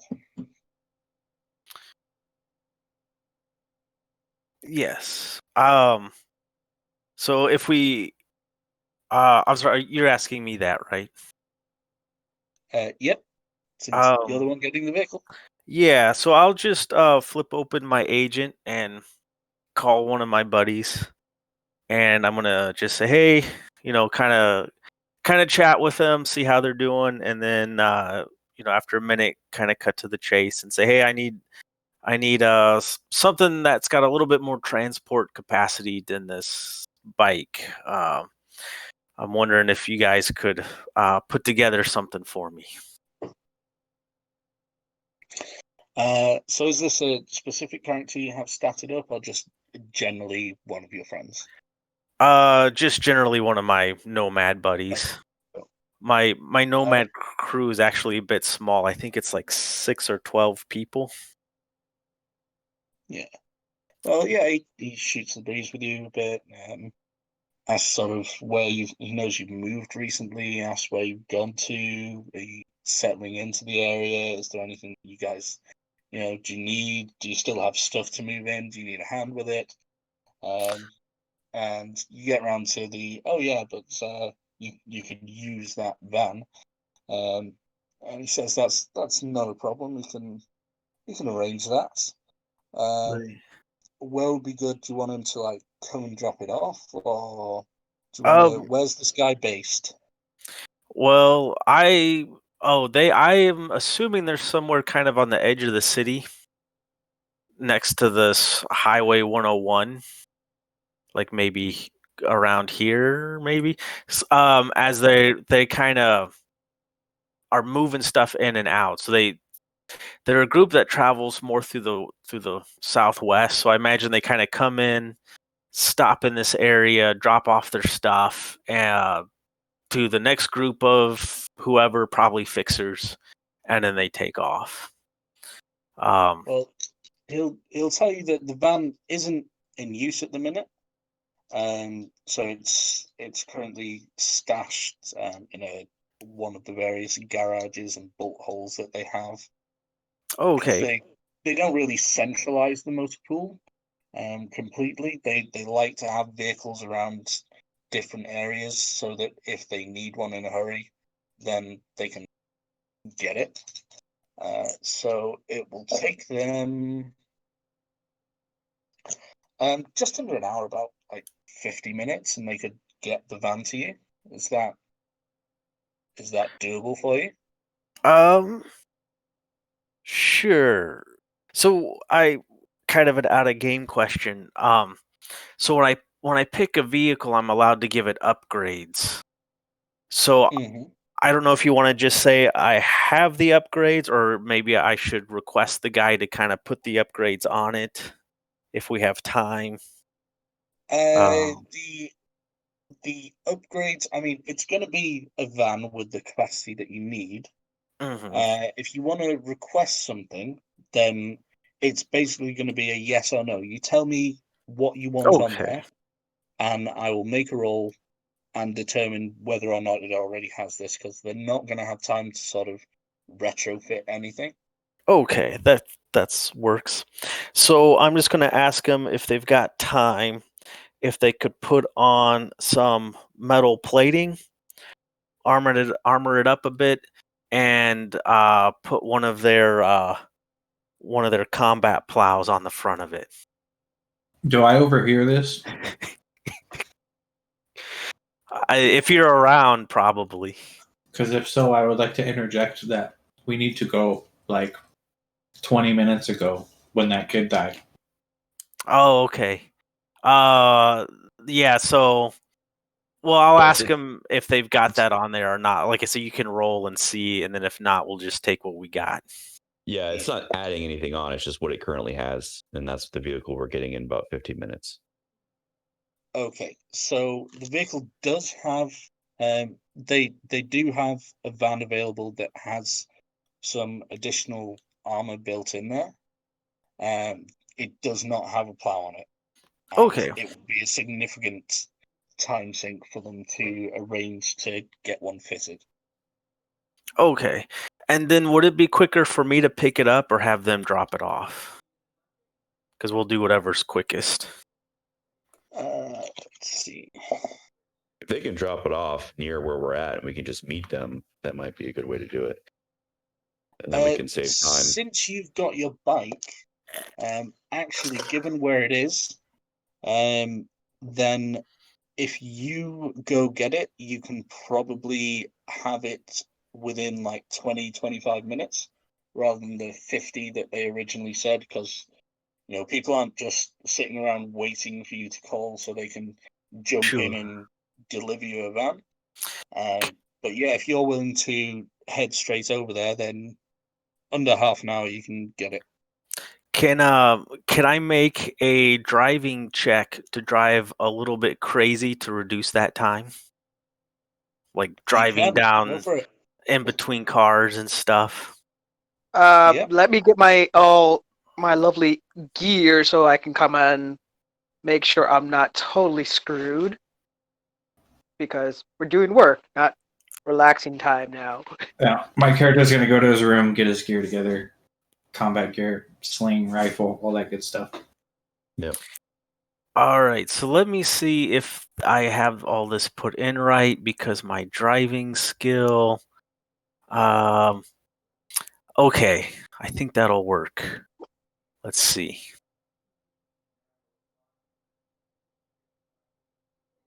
Let me check. 8 and 10. Okay, yeah, because I get to add 4 to my skill because that's my nomad ability. Very nice. You gotta love your moto. So Yeah. I jack into the bike and I just take off swerving through traffic to get there as quick as I can. You're swerving through traffic. Where a blockage comes up, you're going over the hood of other vehicles. With a check like that, you take some stairs and go through a shopping mall. But you cut the time down. It takes you 15 minutes.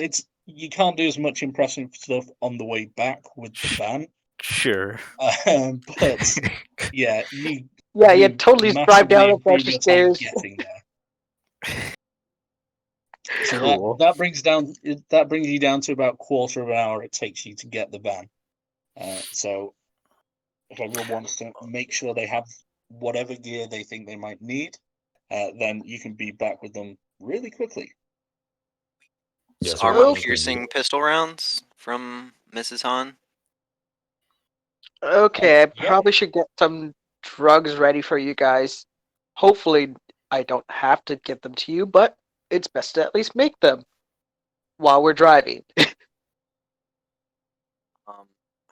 And anyone who did want to pick up any AP pistol rounds, she'll also give them to you at a discount. So you're paying 90% of the usual price. I'll buy at least 2 clips from her. I mean, for that price, I'll buy 3. Jack looks at his pockets and he's like, well, I guess I'm not getting any AP rounds. What do you mean? Here you I'll go. Here's one. I'll spot you some. That's fine. We can settle up later. If money is ever a problem, that's one of the fairly standard things Mrs. Han does, is that if money for gear that you need for the mission is a problem, comes out at the end, she will allow you to take it out of the end pay. Okay. Yeah, he'll do that then. No need to put out my new friends.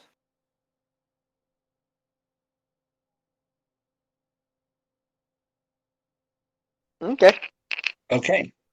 Everybody has what they need. You have transport.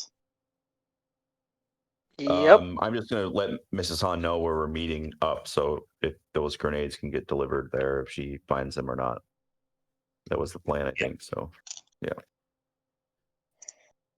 Thank you And for reminding hopefully me at of that, least 'cause I I've could not find actually rolled somewhere. for that to see whether you're going to get them yet. Hopefully I could find somewhere stable enough to make some things for you guys. Hopefully I don't have to use them, but best to at least have them.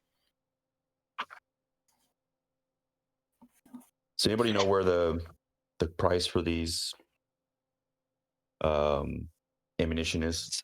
It's 100 eddies for a clip of 10. So 90 at her cost. I thought it was a 90% off, or she gave us a 10% discount. It was a 10% discount. You're paying 90% of the price. So yeah, we're only paying for 90 basically. 90% off. That was. That's what I was like. Yeah, I'm gonna get a few of those. I'll flip. All right, guys. I guess we're ammunition dealers now. 90% off. I was like, okay, I'm good. You'll take my 2. At 90% off, I'll take your entire stock. We'll just open our own booth at the night market. She's essentially cutting out her profit margin for you, so she's giving you them at the cost that she pays. Hmm.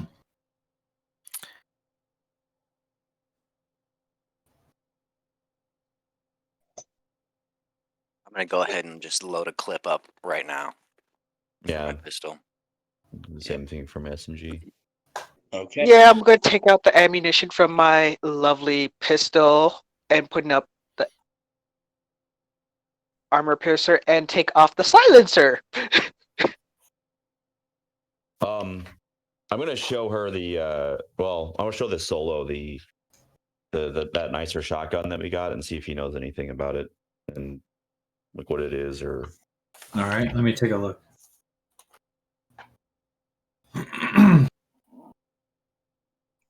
We've got you can Ganger. You can take a look, and it's there's not that much to say about it. It's a slightly weird weapon. It's what you're looking at is pretty much an antique double-barrel shotgun. So it's something that looks like it's come straight off the wall of some stately home somewhere. You know, normally used for shooting deer, Is it birds. That is it sort a of break thing. stock? Yeah. Okay. But it's someone has taken this nice sort of polished walnut stocked piece of art and has then drilled it out and added interface plugs and a smart link system. So it is still it still does work, and it's still a fine example of a weapon. So it's an excellent quality shotgun. Mhm. It only has an ammo capacity of 2, but it has interface plugs and the smart gun link system. I don't believe I have a smart gun link system, so I probably couldn't tell you much more than you already know. Let's. All right, smart gun. Wait, smart gun? So wait, as long as you have like a Neuralink or some type of form of smart gun, you can use that, correct? No, you have to have interface plugs with an interface plug on the gun, or you have to have subdermal grips.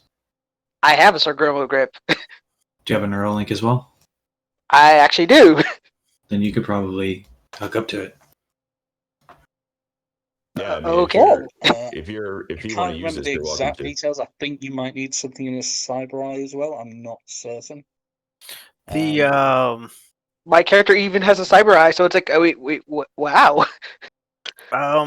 yeah, I don't think you need a cyber eye, but if I understood it right, you could get a targeting cyber eye upgrade, which would add an additional +1 on Right, top of your okay. smart Yeah, link. that's a separate thing. But yeah, you have a very nice shotgun. Someone's taken a very nice shotgun, butchered it slightly, but it still does what it does very well, albeit only holding 2 rounds at a time. Yeah, Okay, I guess I should use it as a backup weapon. But the shotgun shell should be custom, right? Because it's a classic weapon. Yeah, but you can. Essentially, there's no cost difference. You can source. Well, most things are sort of caseless ammunition.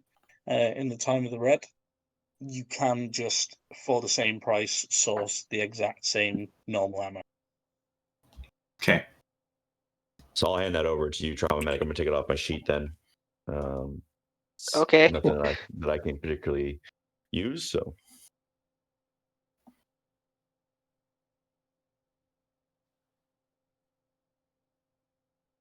So Scrag is doing a bio. Do we want to take a quick bio break before we get onto this next leg? Yeah, we can absolutely do that. I'm good at that. A Yeah. bio break. Yeah, if you need to use the bathroom break. bathroom. Break, Oh, drink, okay. whatever. Out of game. Grab a Okay. soda. Yeah. Yep. So Is that some it's BioWare? Yeah. My time, it's just coming up to 25 past, so back about half past. That okay? Hey, that long enough BioWare's for not a Yeah, bad only game need system. 5 minutes. Cool. All right, I will be right back. See you All guys right, in 5 later. minutes. Shortly. See you in Please 5 have no wait. minutes. Thank you for putting up with our technical issues, guys.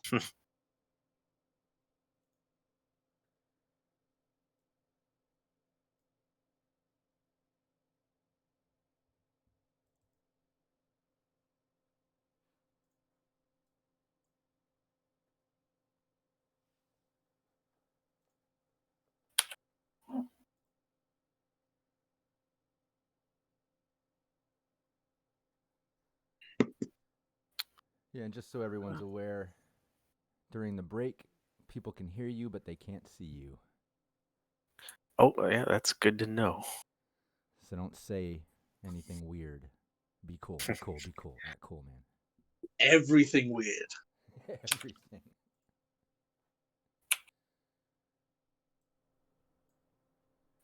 Chili chungas. Okay, let's see. I'm trying to. Let's see.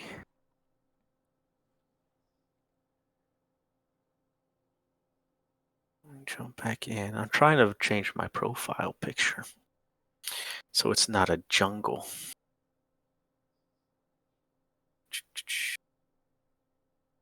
Sure. Okay. I'm wondering about switching over because my house internet seems to be back, but I don't trust it and I don't want to go through that shit again. Yeah, definitely. It definitely seems like the phone is working better than your home internet right now. Yeah, which is not. I normally I would avoid. Like Yeah. if I was on mobile, I wouldn't want to do things, but for the minute, it's like I say, 2 days I've been testing this setup because I've moved. I'm now doing it from the office where I was supposed to do it in the first place. Yeah. Everything's been working smoothly. Testing it with OBS, testing it without, done everything, and now it comes to game time and it craps out on me.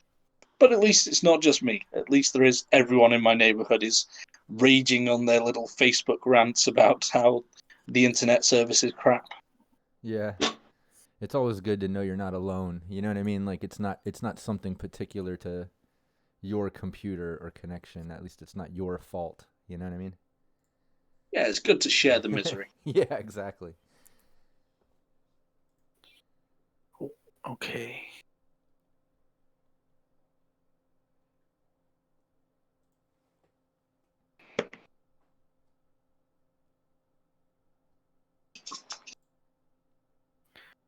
And voila, I have a. Thank you for whoever found that profile pic for me. That's a cool picture for my character.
Nice bit of I like the screen that you put up. That's nice.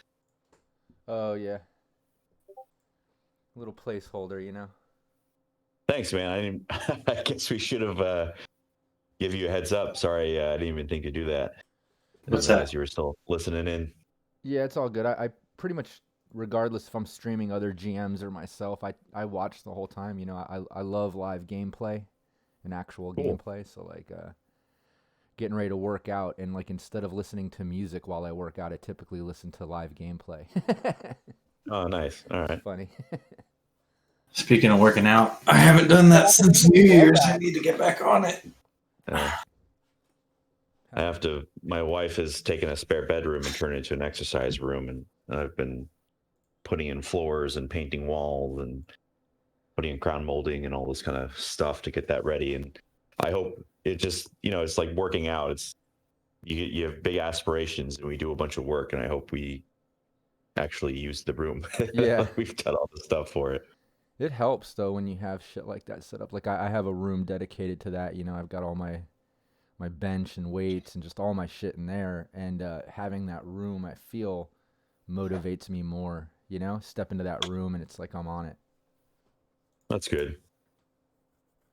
I think if I were to try to, go to a gym or do something like that, which I've never done, I've always worked out at home, but I don't think I'd be as motivated to like get in a car, go somewhere, park, go in, pay. You know what I mean? Like all that shit. I think Pain in the ass. Yeah. I think having it at home makes it easier, and then I don't worry about like people looking at me, or I don't know. I'm like self-conscious most of the time, anyways. So Yeah. Out, do that, and then yada yada yada, and just so you to be exhausted and getting back into the vehicle, then go back. We're like, you waste more energy that way.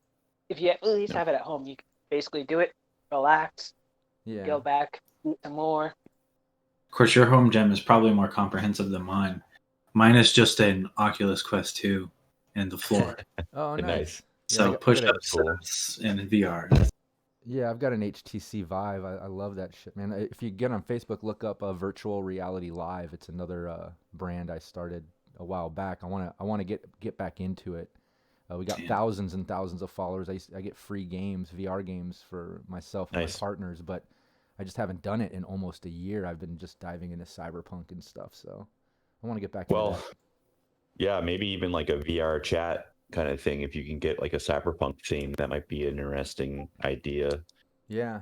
I don't know what that would look like, but trying to do like a session at a bar or something, Cyberpunk style, and then everyone's just kind of playing the game. I don't know. That might be cool. Yeah.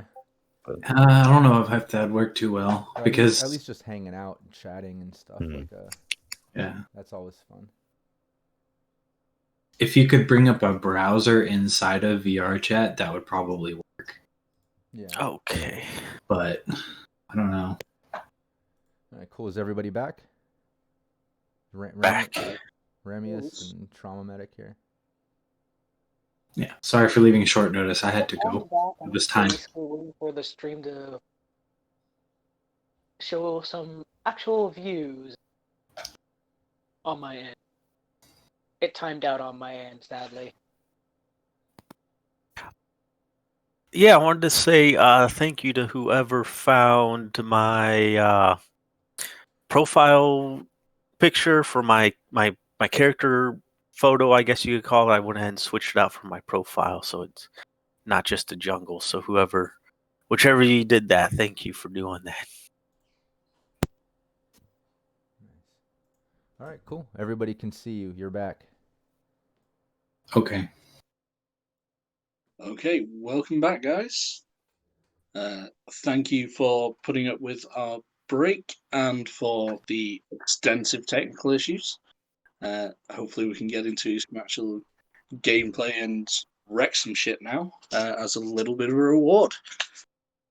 So, everyone has gear that they want. We have a vehicle. We can get you to the location.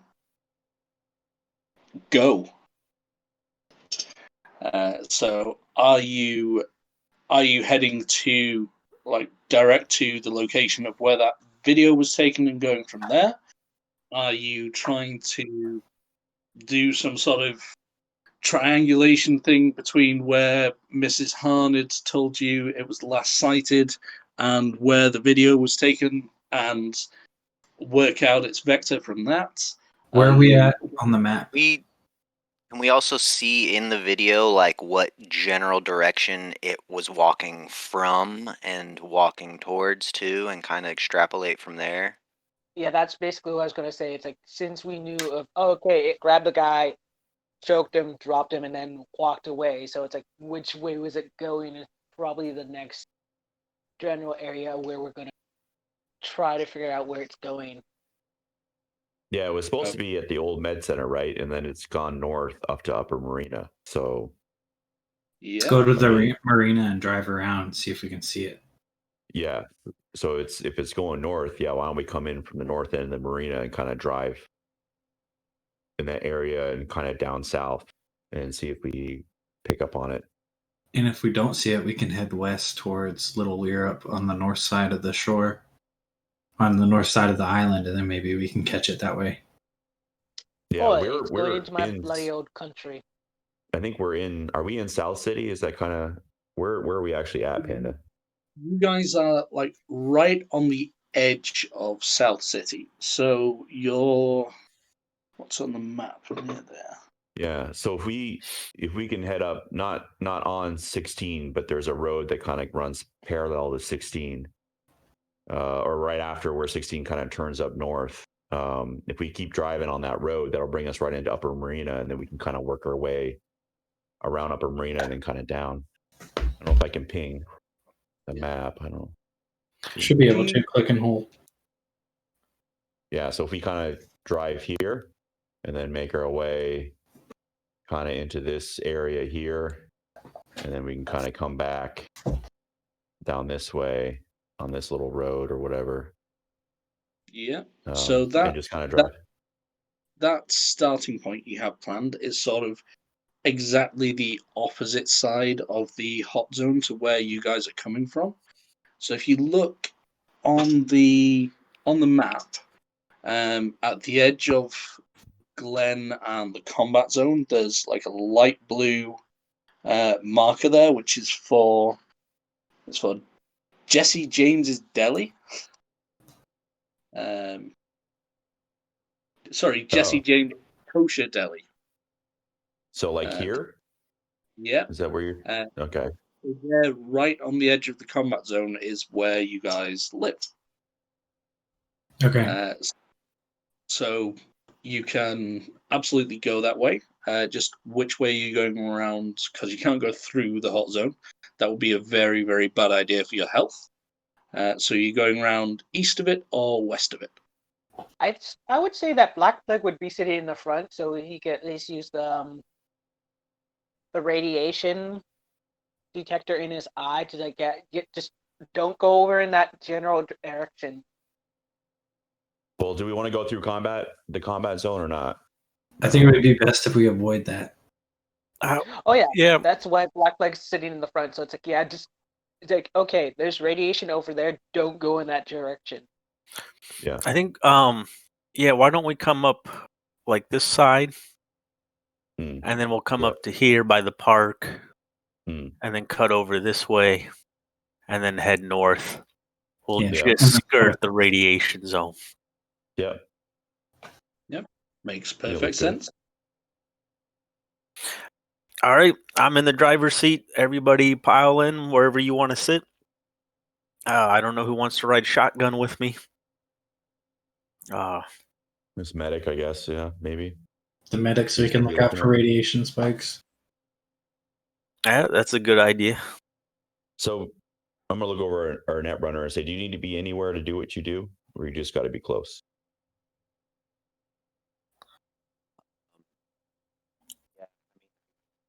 Within 6 meters of the thing, not even just the thing, of an access port on the thing. Okay.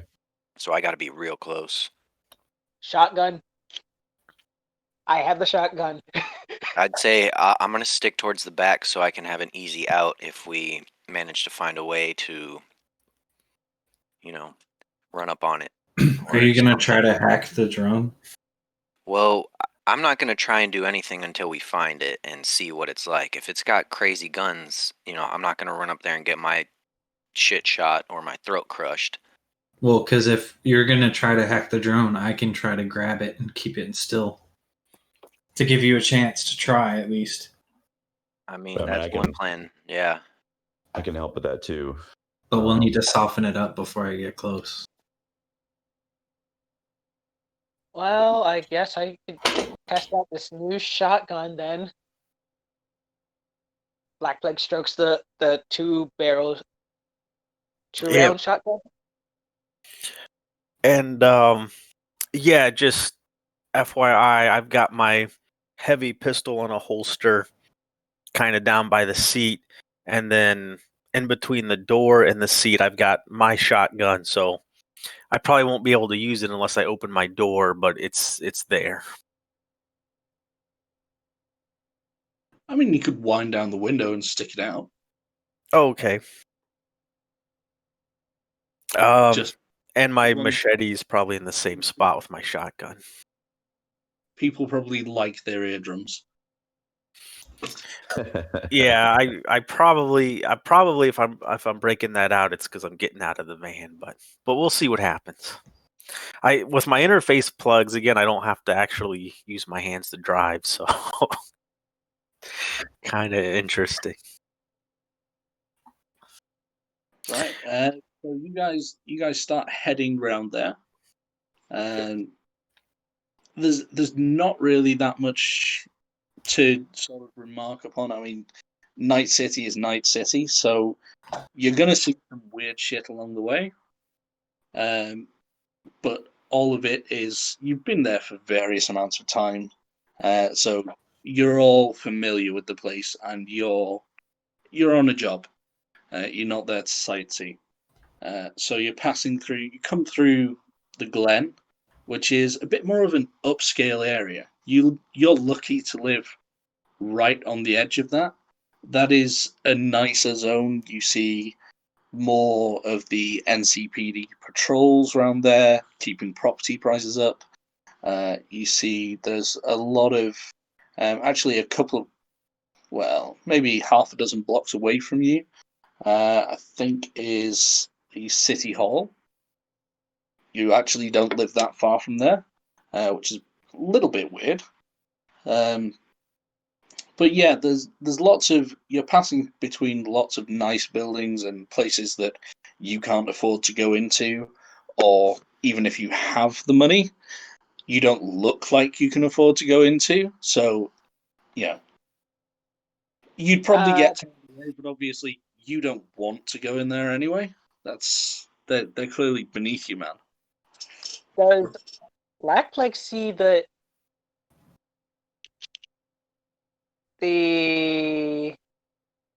regiment of huntresses precinct? Which precinct was she with? I was not sure which one to put her in because I was like, yeah, that one was. I was letting you control which precinct she's from, but she's more or less likely to be in Little China living area, or no old Japanese town, because she is Japanese. Although her precinct is actually on the edge of the Glen, you won't be going near there.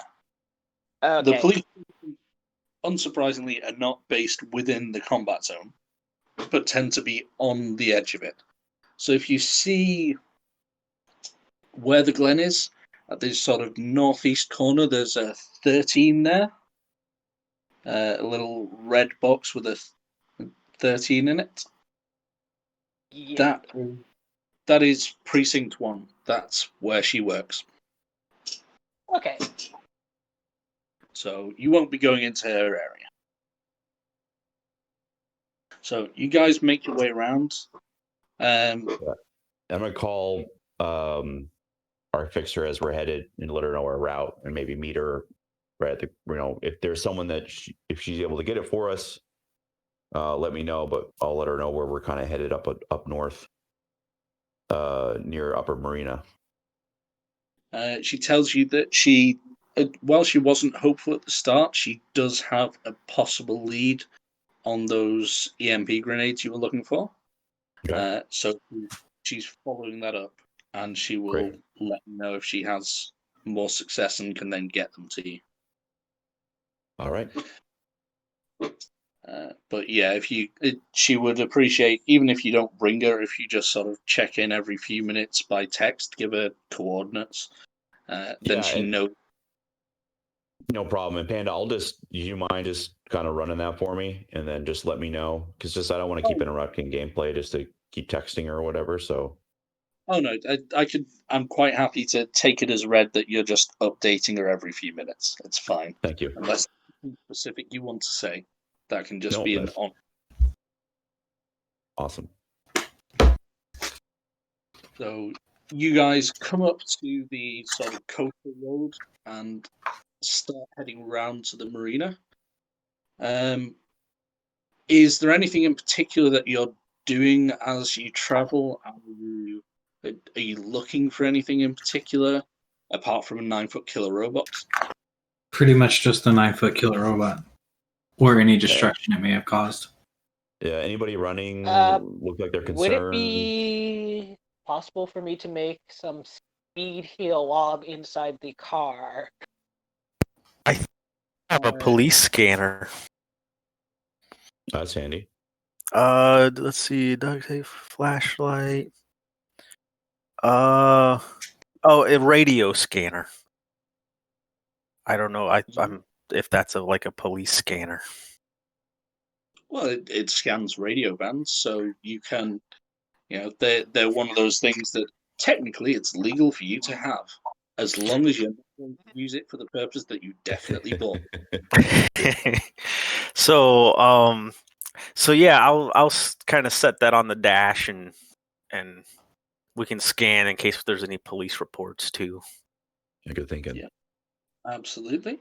So can I have then so Locke, you were looking out for people acting unusually. So can I have a human perception check from you? Whoever's running the police scanner, can I have a basic tech check, I think? Sure, I guess I could do that. Ooh. I think Plague, you were going to be trying to do some backseat alchemy. Yeah, if it's possible, if I could do it. If not, I won't. That's you can give it a try. Isn't there a time component to that? It takes an hour, basically, in order for me to make any of my actual drugs that are off of medicine. Okay. So that's why I was asking, is it possible or no? Right. You can give it a try. There's going to be a negative modifier to the attempt because you're doing it in a moving van whilst looking out for a possible psychotic robot. So you can give it a try. If you come upon the thing before an hour, then you're obviously not going to have had time to complete it anyway. Well, yeah. I'm going to put 2 points of luck beforehand because, wish me luck, guys. So I rolled perception instead of human perception, which is a different roll for me. So the first one was perception. The second one is the correct roll, which is human perception. I think is what you asked for. And so that would be a 14. It is. Okay. What's the standard difficulty on that? It's basically a 13 in order for me to even be able to make it. So you're not going to... I don't think it makes you waste the materials, but in the time, you soon realize that the van is moving around too much. You're trying to get there. A couple of times you consider asking Salvo to slow down, but it doesn't seem to make... It seems a bit counter. Salvo doesn't go slow. Yeah. You realize in order to go slowly enough for you to achieve this, you would be defeating your own objective. So you soon give up on it. Unfortunately. Locke, you're taking a look around and you don't really see much in the way of acting strangely. There's nothing really that you wouldn't expect in the area. I think Heil, you also had a look around. You spot a couple of people who you're in a bit more of an upper class area, and you spot a couple of people you think might be dealing, but no one who has that look of, oh my god, I've just seen a killer robot, I'm fleeing the scene. If they have, they're acting really fucking cool about it. So what They're about pretty checking out? awesome at the acting of, oh my god, there's a deadly robot. So isn't there like a media terminal or something where people? What's those papers called? Scream There sheets. are- Screen sheets, yeah. Oh, yeah. The what are those called? Screen sheets. I think that's what it Well, is. the paper's the scream sheet, but they're like the big thing on the street corner to the machine. Yeah. Why don't we have our net runner? Why don't we pull over? I mean, because we don't see anything anyway. So I was gonna say, while we're driving, I think he would probably be looking for like down alleys at any like ground level generators or any power lines that are still running, and see if there's any kind of like tampering that's gone on while they've been driving by. That's definitely a good call. Although while we're looking, I think was it The Salvo? scanner, yeah. Yeah, I got a 16 on my police scanner for a basic tech roll. Yeah, you hear something, and at first you sort of skip past it because it doesn't say anything about a drone or a robot or anything like that, and then you're gonna switch to another channel, and then you stop yourself because you just think you catch the words cyber psycho, and it quickly occurs to you, well, someone's seeing a humanoid. They're probably not going to hang around to classify the thing, so that could well be related to what you're looking for. Okay, did they give like a street intersection or anything like that? They don't, but they say that it's a report coming in, and they say that it was on the waterfront by the marina. And Okay. Let's get over there. it was a young couple have reported that they were effectively chased by this psycho bogged out dude. I'll start heading that way, and I'll leave it on this station, just in case there's any more reports. There's not much more detail from that report because these people, they were clearly, although they're not on the radio, you get the impression that they were scared and not providing very much useful intel to the officer who's taken their reports. But they clearly got the impression that maybe they were overplaying a bit what actually happened to them. They think that this couple just saw some bogged out guy and have flipped out because it's in an upper class area, and they've run away. So they're not taking it too seriously. There were no reports of any actual violence associated with it or anything. So they think it's probably there's that undercurrent of they think it's some chromed up dude just. It's just kids messing around. Yeah, them and their crazy nonsense of skateboards, of shittiness. It's those mall skateboarding kids making up nonsense. I'm gonna try to accelerate a little bit. Where are we along our route when I get this radio message? You are around about. Let's see what it's. There is a point on there. So you are quite close by to the. A lot of these are just eateries. So you're quite close by to the famous Metropolitan Barbecue and Grill (brackets steakhouse). So that's if you see the 56 sort of the light blue tag directly north of the hot zone. That's about where. Okay. The report that you're listening to is coming from further along the marina, along the waterfront. So further east of you. So probably somewhere between this point and maybe down here. Yeah, it was. They noted that they were near the ziggurat when this happened, but they're not very clear on the time that it happened or anything else. Okay. Let's head over to the ziggurat and see what we can see from up on the wall. I'm gonna go along this road and then come down this way to the ziggurat rather than taking the south direction. Okay. That makes sense. I don't know if it'll matter, but no, it makes perfect sense. So I'm probably going to run a couple of red lights too. Okay. Give me a straight D10 roll. Okay.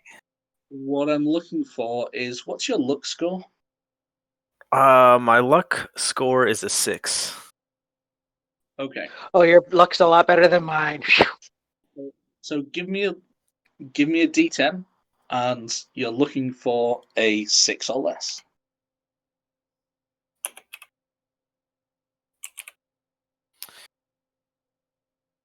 A 4. Whew. You're good. So no cops happen to be in the area and pull you for running those red lights. When I'm not sure whether to be a dick to you or not, I tend to leave it up to luck. I didn't even think about the cops. I'm just glad we didn't get in an accident. Oh, the cop part was minor a problem. I might be able to get us out of that, but it's going to be a problem for one of them. Yeah, it's your driving abilities are that good that I'm fairly confident you can get away with. And at this point in the evening, it's around 8 o'clock, and this is a relatively upper class area, so it's not packed, and you're not dealing with that much traffic, because most people are sort of either home by now or they're eating out at restaurants or whatever. There's not massive amounts of traffic. Okay. Whether or not you had police interference. Okay. So you start making your way around. Is everybody sticking to the same routes that they were looking for signs of anything going on, or does anyone want to change their tactics? Well, I mean, we're kind of on the beach with at one side and city to the other side, so I'm still going to be looking for people freaking out. Yep. Yeah, same thing. I'm going to try to listen in on that radio.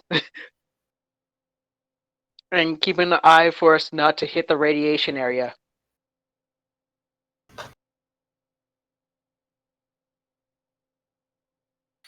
Yeah, I'm probably just concentrating on driving and letting them tell me where to go.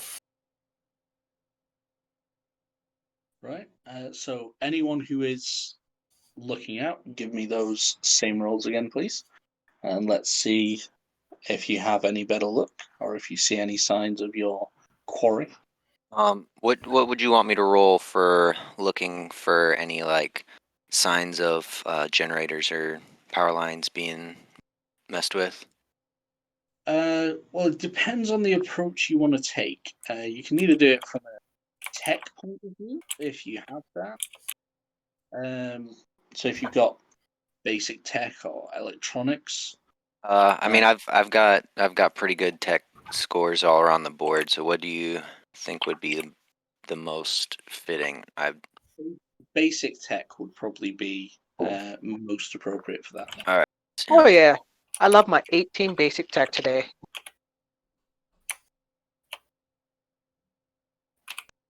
We all did pretty good this time.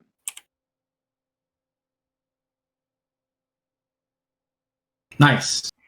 Oh, Here we go, getting some better rolls. That was my radio scanner again, if it don't matter. Hey, we are getting better on that radio scanner. Oh, you got 10. Roll again. Oh, Yeah, add one more. oops. I need to put in a. Holy cow! So Whoa. 25. Okay, so as a few of you start noticing that the calm atmosphere around here has been a bit disturbed, and people seem to be not necessarily like running for their lives, but there are definitely people sort of hurrying away from this area around here, right on the waterfront. So you see more people coming out from the waterfront and onto the roads and getting back into vehicles. You're not hearing gunfire or anything, but they don't look happy. And just as you're, a few of you sort of are thinking, oh, let's tap Salvo on the shoulder and let him know maybe head that way.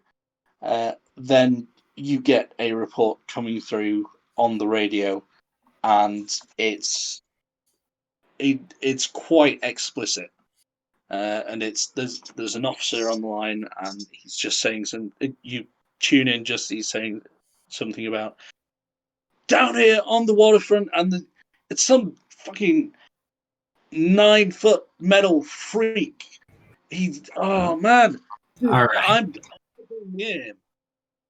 Dude, I need backup. I need everything we've got. I need C-SWAT. I need fucking. Oh dear. Oh, Can we shit. jam? There- Can we jam yeah. that shit? Let's go. Let's fucking go. We gotta go right now. We gotta go. Yeah, it's like we're going there. It's like Yeah, he. question is, which you allow actually somebody to actually respond back to him off the radio? You don't have the capability to do that. It's You a, can. Ah, it's a scanner, not a radio. Yeah. So are we getting out of the car and rushing towards the beach then? Well, you can we drive the You can get out of the car, or you can just drive down there. drive the I think car it'd be down better there? for us to drive down there so we could beat the crap out of it and then take in our car. All right, sounds good. Let's do that then.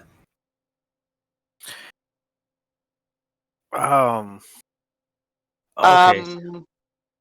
Would actually Black Plague know which division it is by the name, or would he actually have to call up a huntress to know?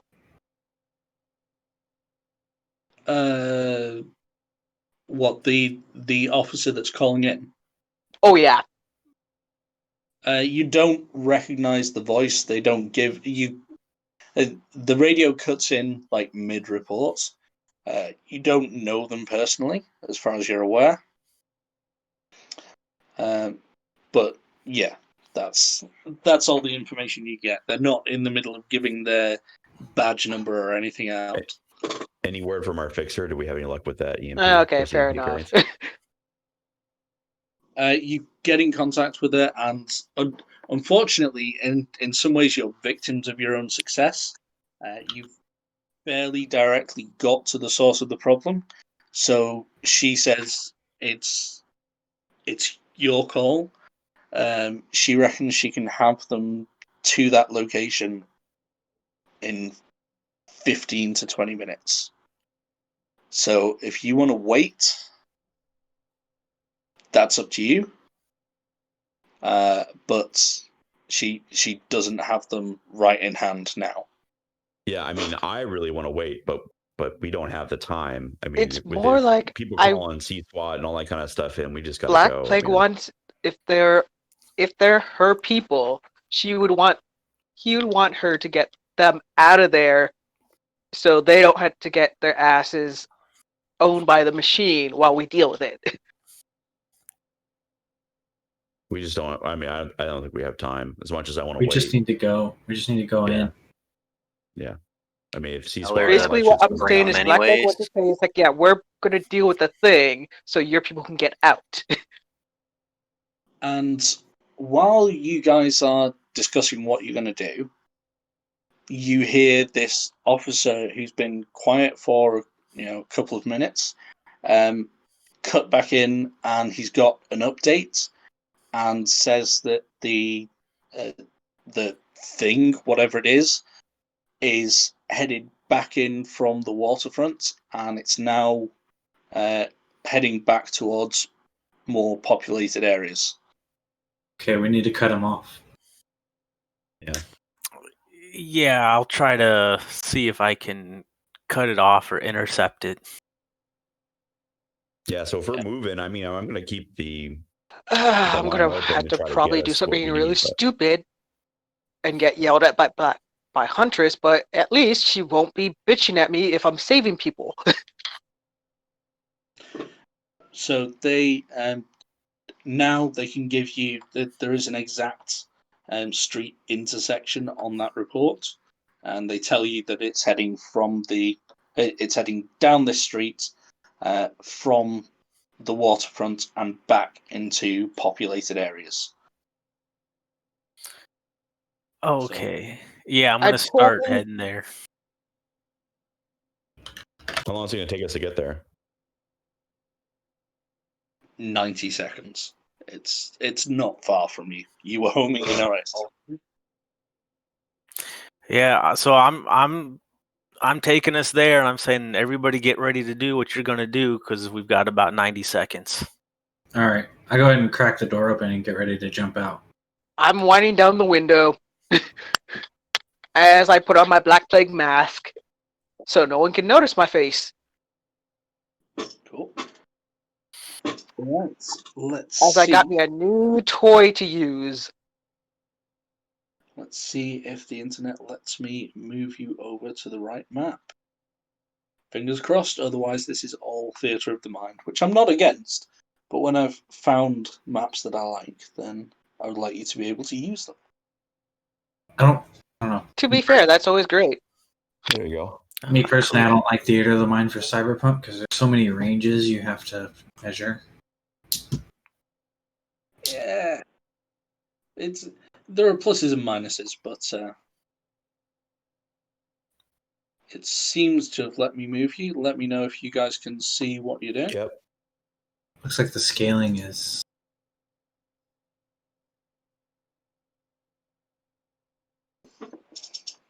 Yeah, it's in no way matched to the grid on Roll20. So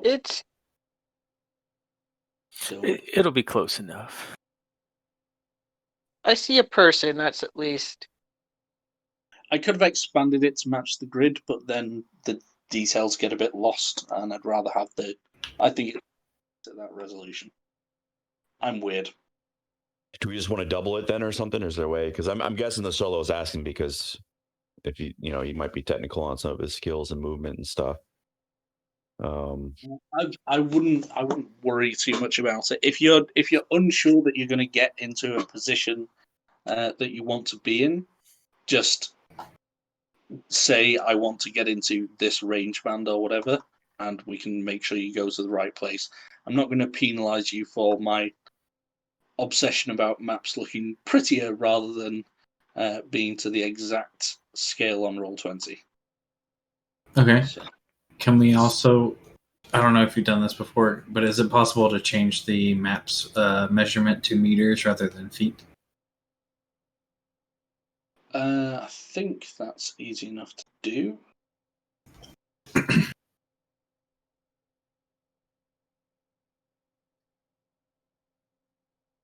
say that, and then I don't actually see that option. Yeah, isn't each square 2 meters? Yeah. So that could be a little tricky. Well, it's 2 meters or 6 feet, either way. Yeah, Panda. Mm-hmm. Yeah, if you go to your drop down where you keep your different maps on roll 20, Yep. and you do that drop down, then you click on the little gear symbol on whichever map you want to alter, and you should see a part where you can change it from feet to meters and 5 to 2, or you can change it up. Thank you, because I haven't seen that. Should be 2 meters per square, right? Yeah, exactly. In Cyberpunk, each square is 2 meters. But yeah, if you look at the top there at roll 20, that little drop down tab where you keep all your maps, that's where you should be able to fuck with it. Yeah. That's where, because I was looking on the general page, I didn't realize it was done map by map. So let's see what this does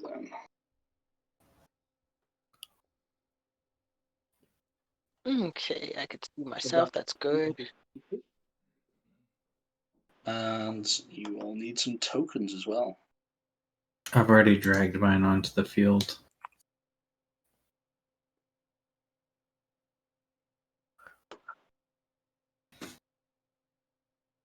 This is so much easier when the internet works.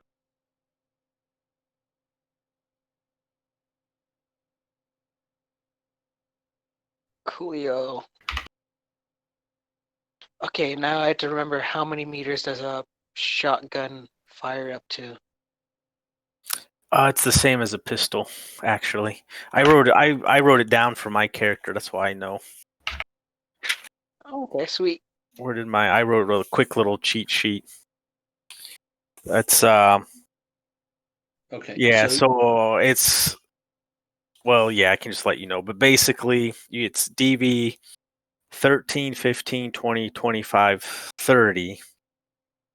And the increments are 0 to 6, 7 to 12, 13 to 25, 26 to 50. It basically doubles each time. And then the last increment's 50 to 100. Okay, thanks. Yeah. And if you want to ask again, like I said, I got it written down. So I just didn't do like rifles or anything because I don't have those.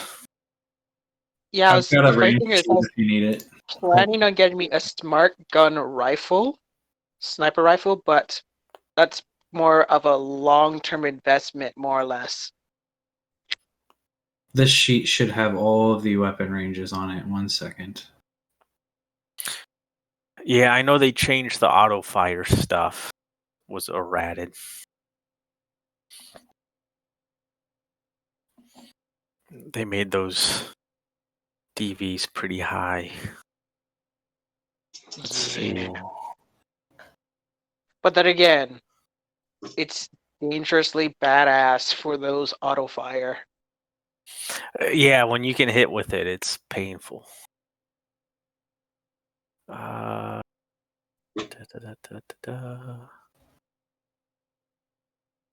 that's cool.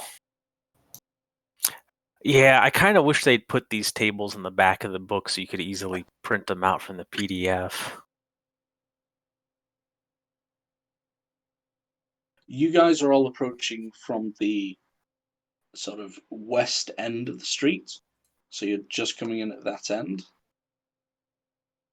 And down the other end, you can see there are very few people around. The ones that you do see are moving rapidly away. Because there's a large, shiny person striding down the middle of the street currently, holding what looks like a very nice assault rifle. You can, at this range, those of you familiar with weaponry can spot that there is a grenade launcher underneath it. Yeah, it looks fun. Am I still sitting in my van? It's up to you if you want to still be in the van. Yeah, I wanted to stay in the van.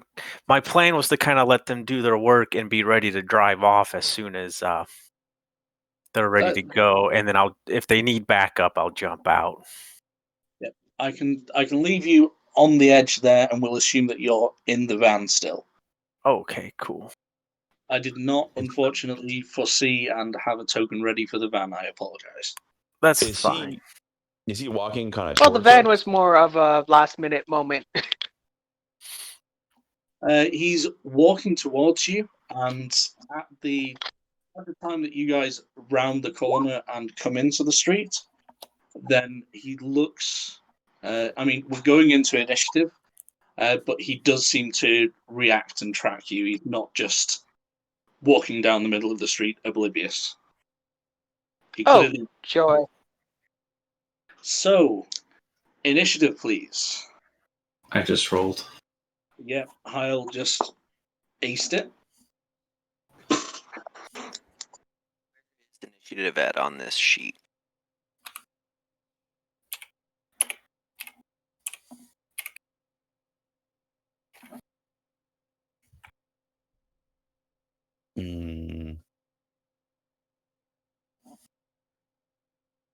Where you should be able to just put things on the sheet for most basic rolls.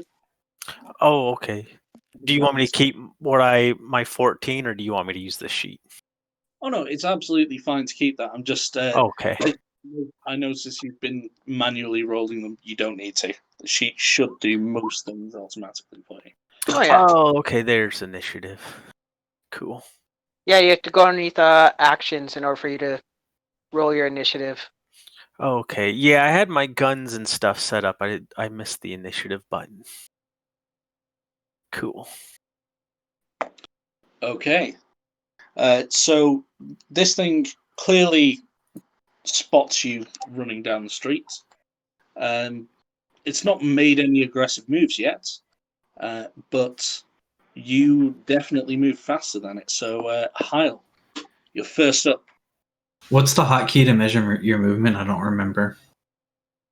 Your movement is 5 times 2. No. What is the key to track your movement on Roll20 on the keyboard? I can't remember what the key is, but if you go to the toolbar at the top left, I think about halfway down, there's the measuring tool there. Okay. So the one that's like a circle with a little ruler in. Oh, I guess since I'm driving, I'm at the top of the initiative, which is kind of weird. I found it. I'm not sure. No, that's a good thing. It's you hold Q and click and drag. So if you're driving and you're at the top of the initiative, is that what you said? Well, it says when a vehicle is started, the driver is placed immediately at the top of the initiative. Well, the vehicle's already running. Maybe it's not supposed to work that way. Maybe the idea is that you've used an action to start the car. Now you're going to move, but you're at the top of the initiative, I guess. I suppose it's a way of just like keeping all the vehicle movements separated from people movements. So I had a DV of 13, rolled a 23 to shoot him with my rifle. I mean, if that's the case, if you're at the top of the initiative, I would say drive and pull around the corner of one of those alleyways so we're closer, and then that'll give our solo and everybody else an easier time to do whatever they got to do, because we're way down the hallway. We're just gonna get shot up.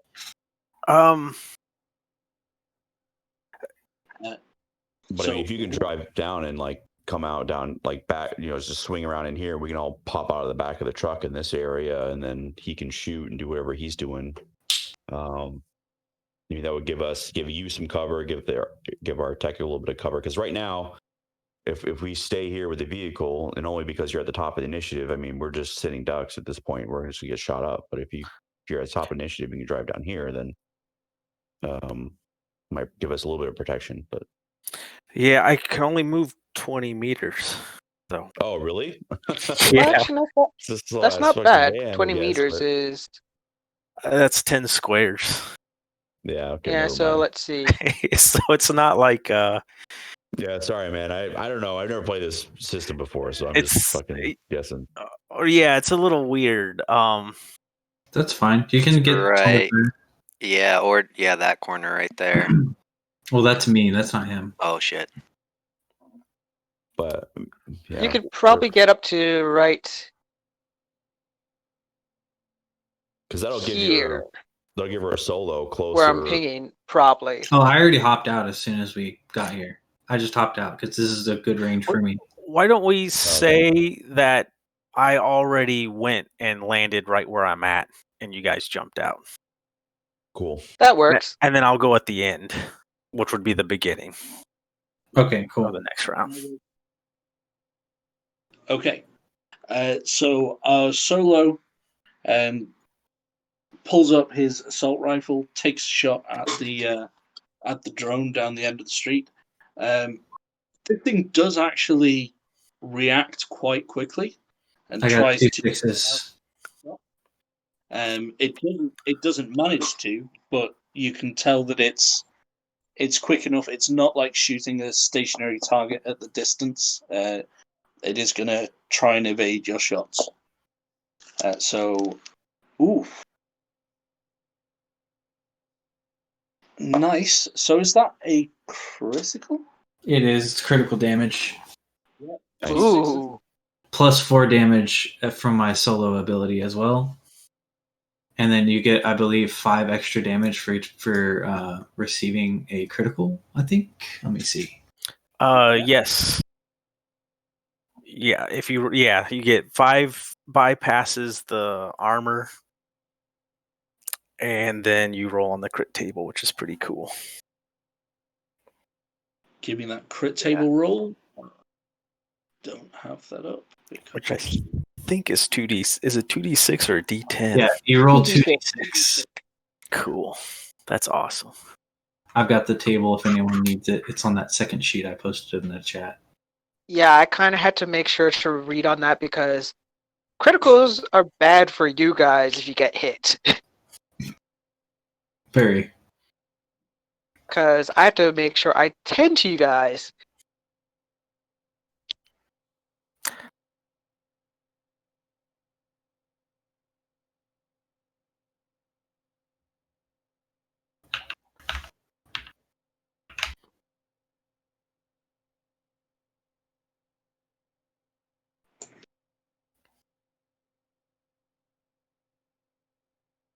Okay, so we got that 2d6. Did you roll the 2d6 yet? Or do I have to roll it? You're making the You can attack, roll, dude. Okay, I'll roll it. It should have been clearer.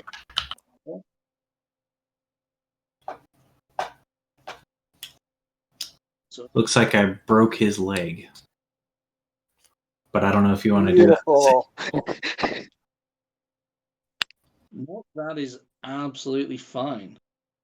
So yeah, you smash through one of the support struts on its leg, and it nearly topples over.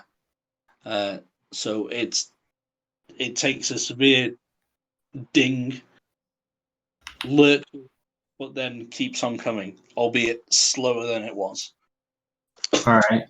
After I fire, I'll continue my movement towards it. Okay. And that's the end of my turn. You took an appreciable chunk out of it.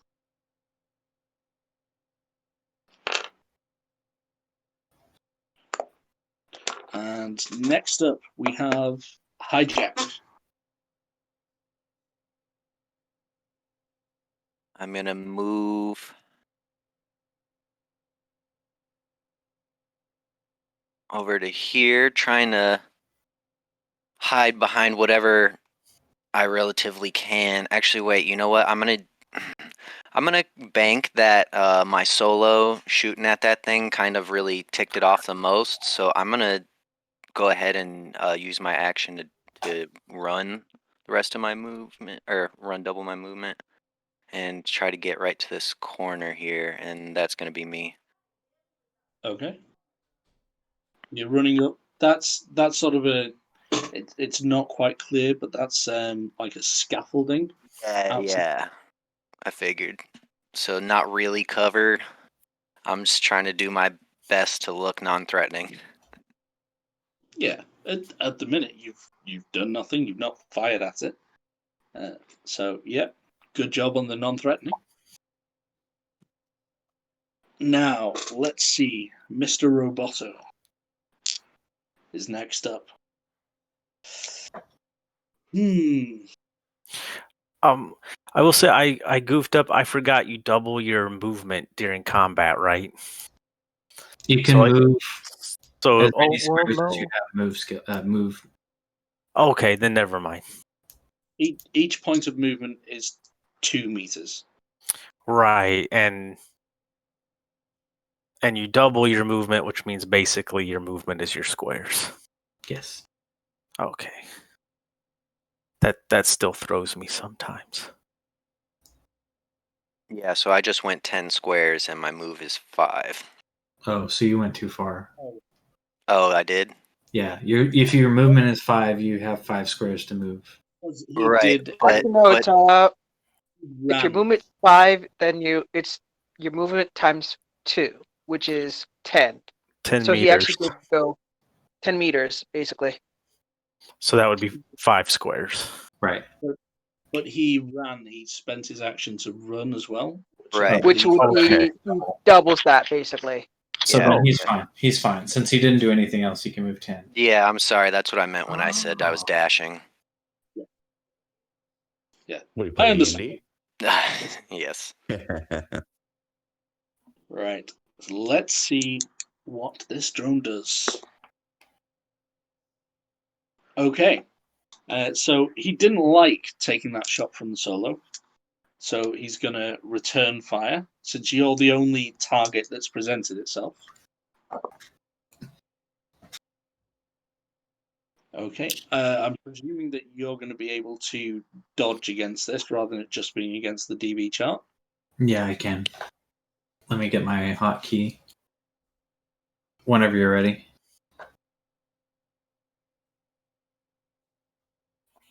Do you want me to roll it before? Roll your just. You literally just step out of the way. So that round.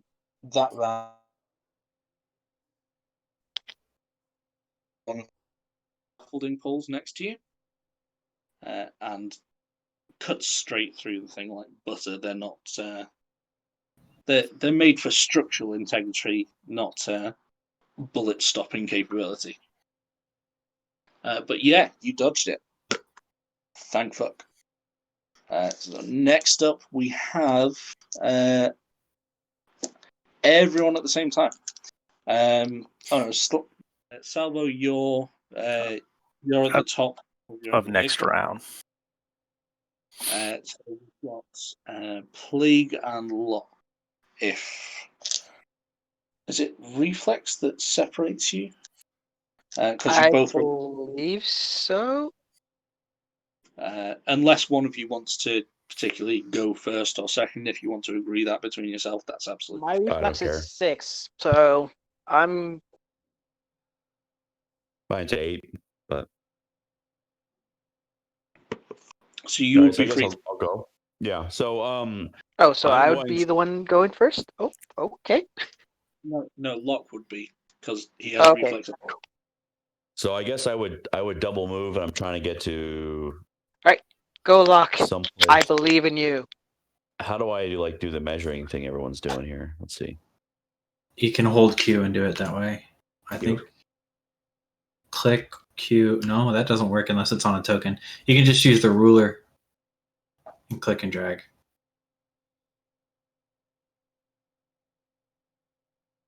Click and drag highlights things for me. It doesn't do a ruler action. Yeah, there's a ruler on the left side of the top of the screen, and it looks like a circle with a Lego in it. Just click on that, and then you can click and drag anywhere. Okay. So I guess I'm going to do a double action to run. I don't know how do I know how far I can run, I guess. What's your movement?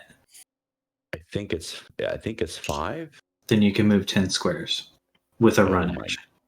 Oh my god, I'm a snail. I'm a snail, guys. I'm a snail. Let me see what my Well, that's in 3 seconds. So okay, so I'm going to move, and let me figure out how far I'm going to move, and I'll move my token. But someone else can go now. I don't need you guys to wait on me to move somewhere as a double move. Okay, So it's basically double my value, whatever my movement value is. That many squares. Yeah. Okay. All right. Yeah, so you're going to be able to move, because it's in meters, the measurement. If you're reading it off there, then you're looking at 20 meters.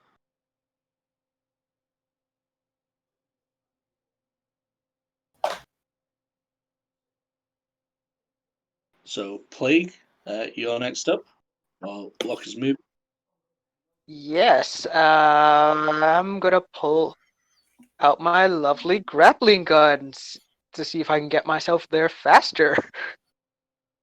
Okay. Because you did say I can basically use my grappling gun to basically pull myself to places. That's what it's for, essentially. So, I would. How much does it take me from?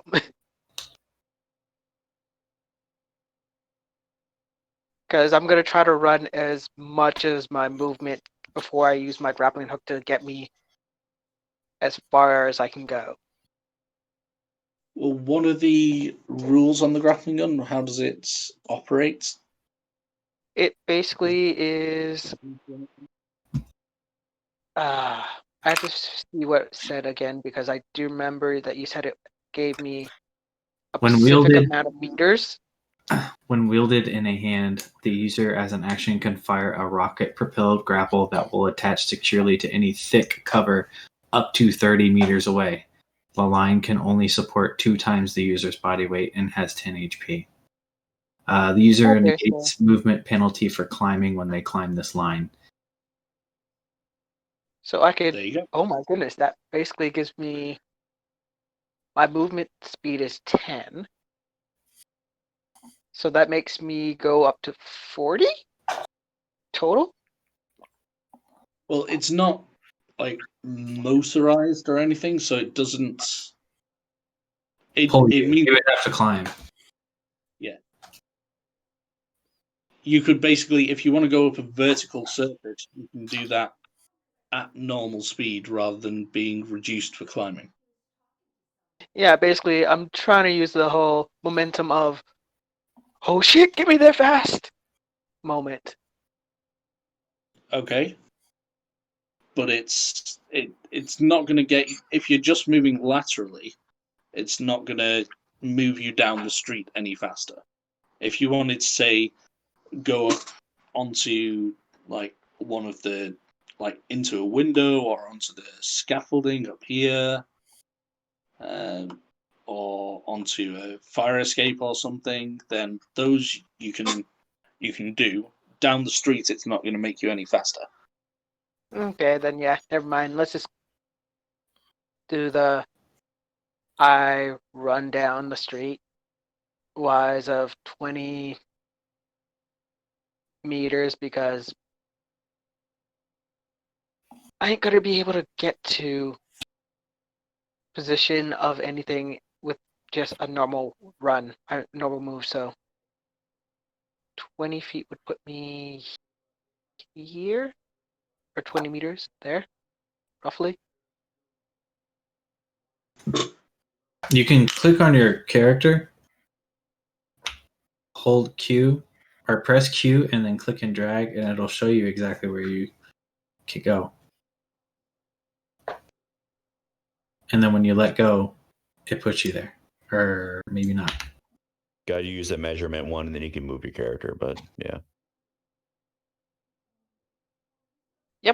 That's 20 meters roughly. Okay. Salvo. I'm going to drive right there.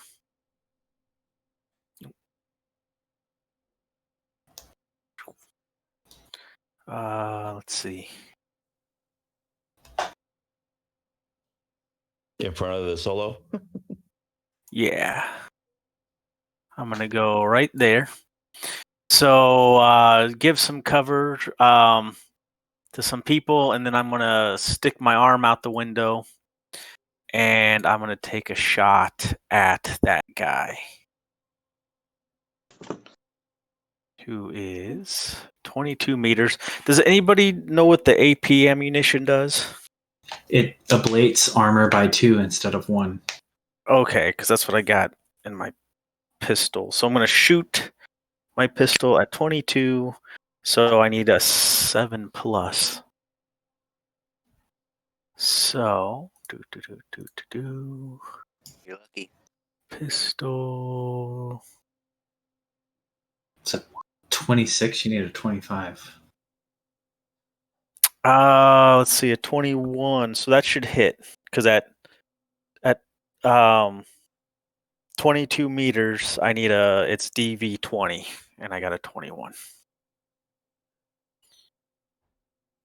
All right. So give me damage. Heavy pistol. 9 damage. Okay, so you level your pistol out, and you take a fairly solid shot straight in its chest plate, and doesn't seem to slow it in the slightest.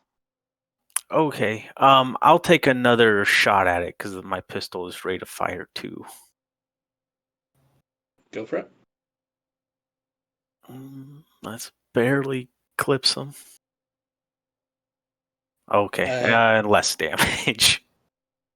It doesn't actually hit him because the DV is 20, so you need a 21. Oh, you need 21. Okay. And my turn is done. The easy way to think about DVs is, the rule of defender always wins. So think of the DV as being the defender's evasion. Okay. So you have Yeah, I remember that from 2020 rule set. Yep, you gotta beat their DV. Okay. Mark down my shots, and that is my turn. So we're back around to Heil. Okay. I'm going to sidestep the Jeep that just swerved, or the van that just swerved in front of me. And I'm going to make a shot again at the android thing. Let me find my skills.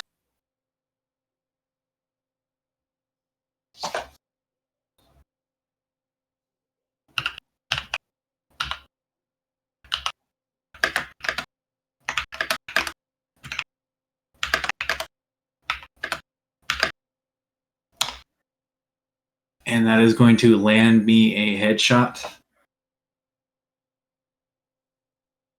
on the enemy. 26 to 50. Yeah, you're in the right range. Lucky. Yes, go for it. Down. Let me find my damage thing. Ooh, if you're aiming for the headshot, that's double damage.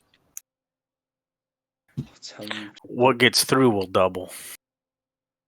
Also, don't forget there's +4 to that from my solo skill, weak spot. Nice. Ooh, beautiful. Did you Being a get solo man, you got any some cool shit? Do we know if you got any 6s? I only got 1 6. Oh, okay. I didn't get a crit.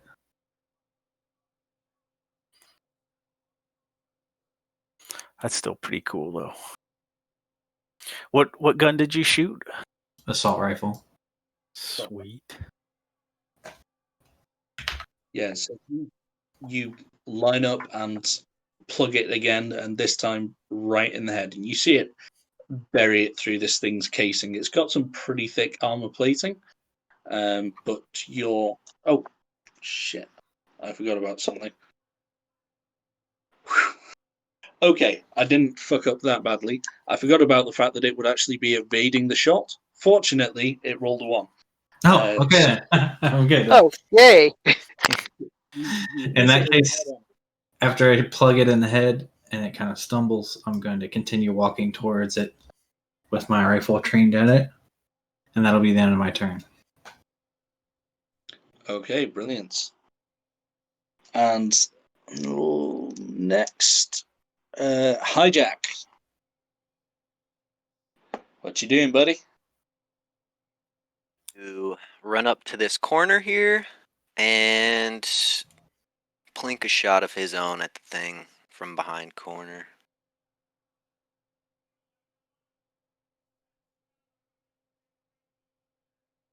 Let's see, its range is within 25, so that should hit. Alright, I believe so. You hit. So it tries to get out of the way. Maybe it's being affected by the couple of heavy shots it's taken so far. Doesn't seem to be dodging that effectively. So yeah, give me some damage. Right.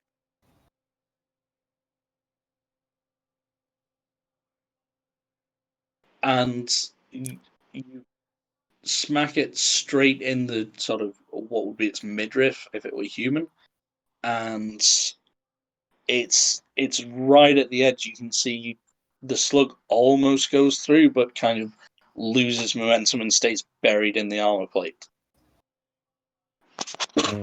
You literally did exactly the same as its current armor value. So one more point and you would have got through. And now we have help with the. It only. Oh no! It only ablates if it pierces, right? Yeah. If you one Got more, it. then you would got it. armor down by 2, which is so difficult. Sorry.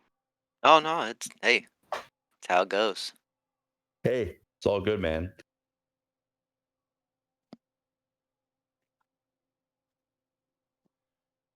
Okay. So, Mr. Robot is not liking his current position. So, he is going to make a tactical adjustment. He runs and, well, moves over surprisingly quickly for such a heavy piece of kit, and takes cover behind the escape here. Not really much in the way of actual cover there, but available. And he's quite frankly sick of your shit. So you see him reach forward and pull the secondary trigger on his assault rifle. All right. Oh dear. Let me see if I can dodge a grenade or not. Yeah. So what does that sound like when people try not to be Please say clumsy? yes. I'm looking. I'll find out. You can try and dodge it. If you have reflex 8, you can try and dodge it. Just like a bullet. Okay, so it's going to be extremely close if I do it. Do you have reflex? Okay, if I successfully get out of the way, I have to roll to the edge of the blast if I succeed. Which I would choose to roll towards him. Yeah, that's absolutely fine. Well, I'd presume that in order to dodge, you have to roll to the closest edge of the blast, Yeah. rather than roll towards them through it. Yeah, no, if it's not centered on me, then Because he's landing it about here between you three. okay. In that case, I would roll this Yes, way. Yeah, I'm gonna try to dodge in the van as well. Wait, if it's being shot over there, so would I be in the effect of it because I am being covered by the van? Yep, you're within 10 meters. The van is potentially going to give you some ablative armor and reduce the damage on that. Okay. Apologize in advance about your van. So I'm gonna if I understand the rules right about driving, it says I can't dodge gun attacks, but I can dodge other things thrown at me. So I'm assuming I can try to drive out of the way of this grenade. This would be considered a gun attack, I believe, because this is a rocket or a grenade launcher. Well, I think can't anybody try to dive away from a grenade, or am I getting confused with a different game? No, I think you might be thinking of Shadowrun, where you can do that. Oh yeah, That definitely must Shadowrun. be what I'm thinking of. Okay, cool. So I will stay put. This is a gun attack where you would need Your your stuff. So we've had one unsuccessful dodge. One of those times where you don't really want the dice to go too far in your favor as a GM. You know what? You've all got armor. You're fine.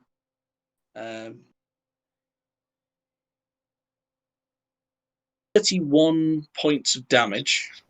Okay. But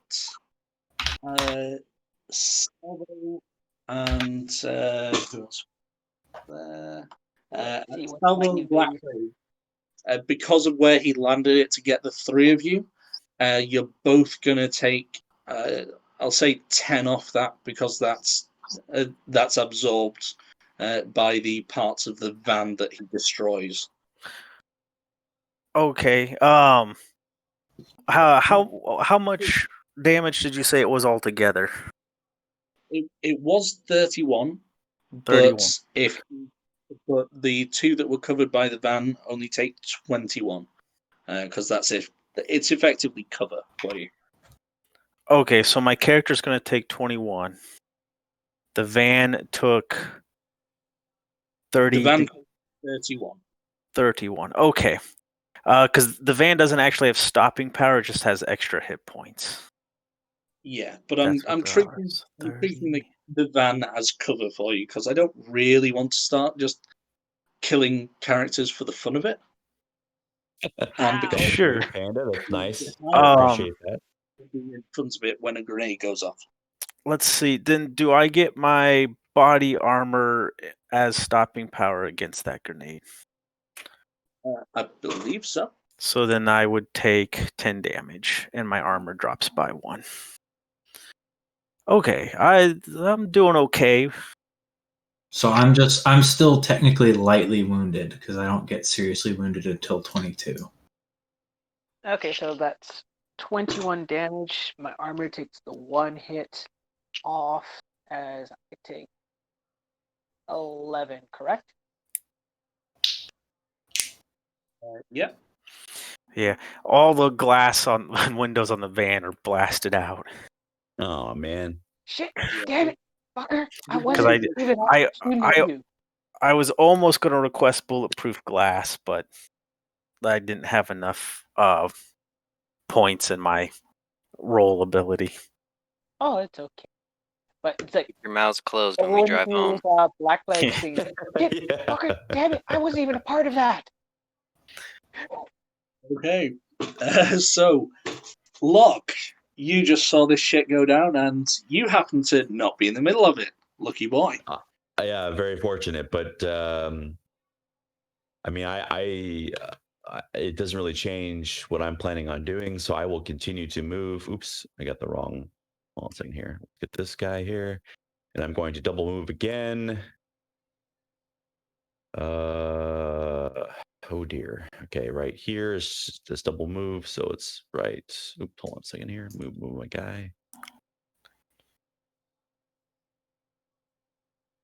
Oh shit! I just realized something. And that's my. Yeah.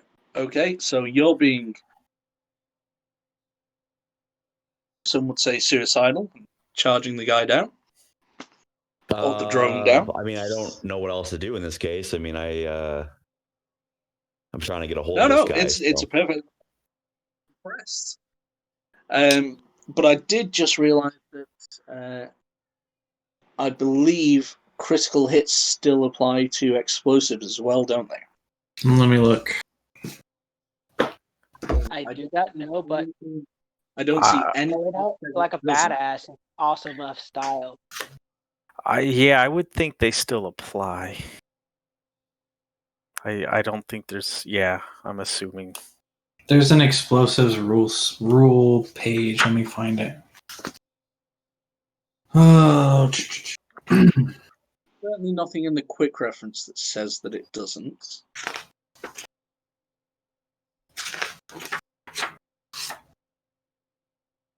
mean, I couldn't get the EMP grenade, so I don't really have another choice here. No, it's a strong move. Strong until I get my ass blown up next round, but it's cool. well, he would have to reload that, so I think you're okay for a little bit. Good point. I definitely thought of that before I ran halfway across the fucking map. Okay, explosives.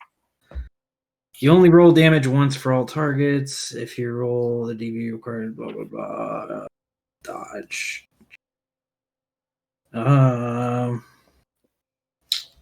It does not say. I'm sorry. Yeah. So since I don't see anything saying it's an exception, I'm going to presume that criticals apply. All right. I'm going to have to roll separately for you guys because it doesn't make sense that it takes off everybody's left hand or breaks everybody's wrist. Everybody loses an eye. Deadliness. I'm sorry. I can't patch everyone up. I'm gonna focus on myself first before all of you. So we take an extra 5 damage. Yeah, which is ignoring armor. So now I'm getting a little nervous. Yeah, I've got a -2 to all actions now for sure. But as was pointed out, as long as that grenade launcher hasn't been modified to have a magazine and is single shot, then he has to reload. If yeah. Yeah. So on that note, let's deal out the fun. Starting at the top, Plague. This is Dwarf Fortress now. Are we having fun? I don't here like with... this. So, yeah. So, Plague, you take a spinal injury. God damn it! Ouch! Ouch! That's not the worst. I mean, you're going to need surgery to fix it, but yeah, I kind of can't work on myself of my spine. That's kind of harder for me to fix. I'll hold a mirror for you. Well, next turn, you can't take an action, but you can still take a move action. So, it's not the worst. I'm more tempted to use that grappling hook to pull me upwards.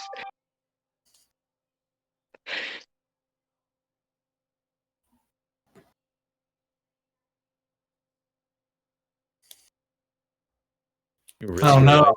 Uh-oh. 1,200 credits. I mean, I told that bitch 1,200 wasn't enough. As criticals go, these could be a lot worse. What was the second one? So for Salvo, you got broken ribs. And the movement penalty isn't really going to apply because you're in a van at the minute. Broken ribs. And then we come to Heil. 9. What's that? -2 to melee. Well, that's not good. Torn muscle. Yeah. Well, you're not in melee range now anyway. But I was planning to be. Those rolls could. Wanted to grab that robot and slam him to the ground. Oh, I was trying to get close to that robot so I could at least shotgun it to the face, but kind of can't do that while I can't move. You possibly could.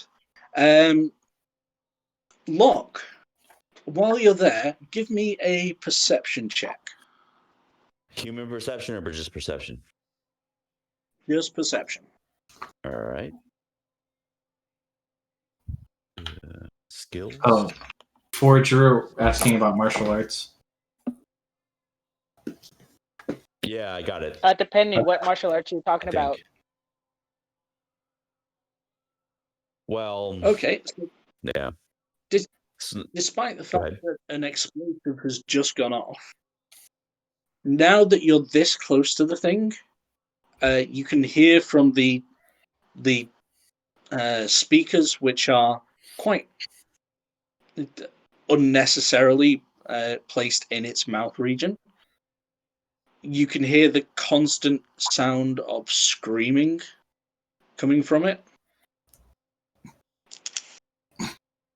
Before, you were a bit far away and there was a lot of gunfire around, so it wasn't really that easy to detect from the other end of the street. But now you're only a few meters away. There is constant, and it's not. I mean, you've not been there that long, but it doesn't sound like just an audio loop. It sounds like a female voice screaming. Female voice screaming. Okay. Yep. Out of character. It's a freaking AI. And with that, so I think we're round to Plague. Am I right? Yep. Plague who cannot move. I think I go before Plague, but Did you just run up to it? Oh, I do. Wait, yeah, that's can right. I actually run up to it? Yeah, I had to circle back and do the criticals because I'd forgotten that they applied to explosives. So it was me doing things out of sequence. So all good. Entirely so Plague, you can move. Take an action. Okay, because I was gonna run up to and shoot it with a shotgun because of that explosion. Well, you can do part of that. You can definitely run it. That seems to be a favorite hobby around here, is running towards the murder machine. Well, yeah, I'm going out in style, but those fire by the way, guys, I very much approve of your balls. Those fire anyway, it's not fire extinguishers, but the fire escape parts. Can I use my grappling hook to go up there and swing to go shotgun to the face? Or actually, what? I just realized shotgun uses 2 hands.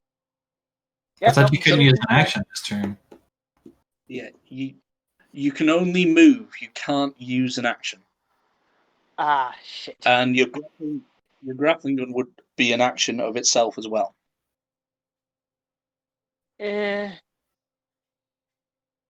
I would probably just use the grappling hook to get me as close as possible to that robot. Since it's an action, you can't do that until the turn. You can only move this turn. Okay. Because of that spinal injury. Sorry to ruin your plans.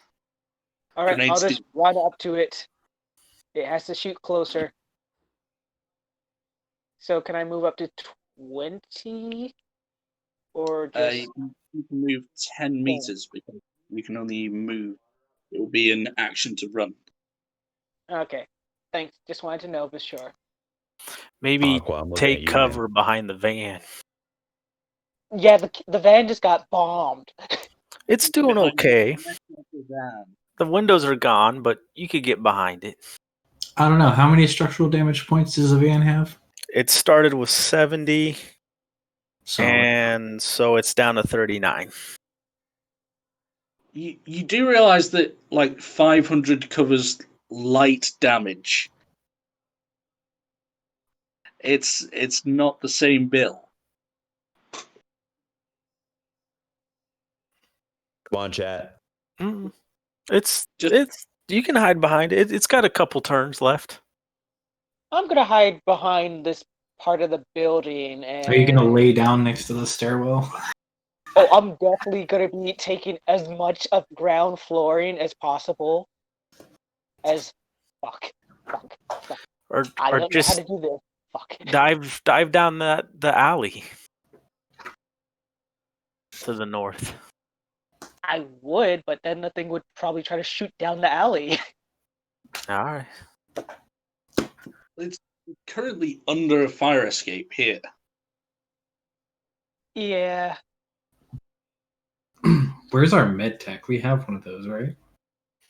Decided to dive down the alley.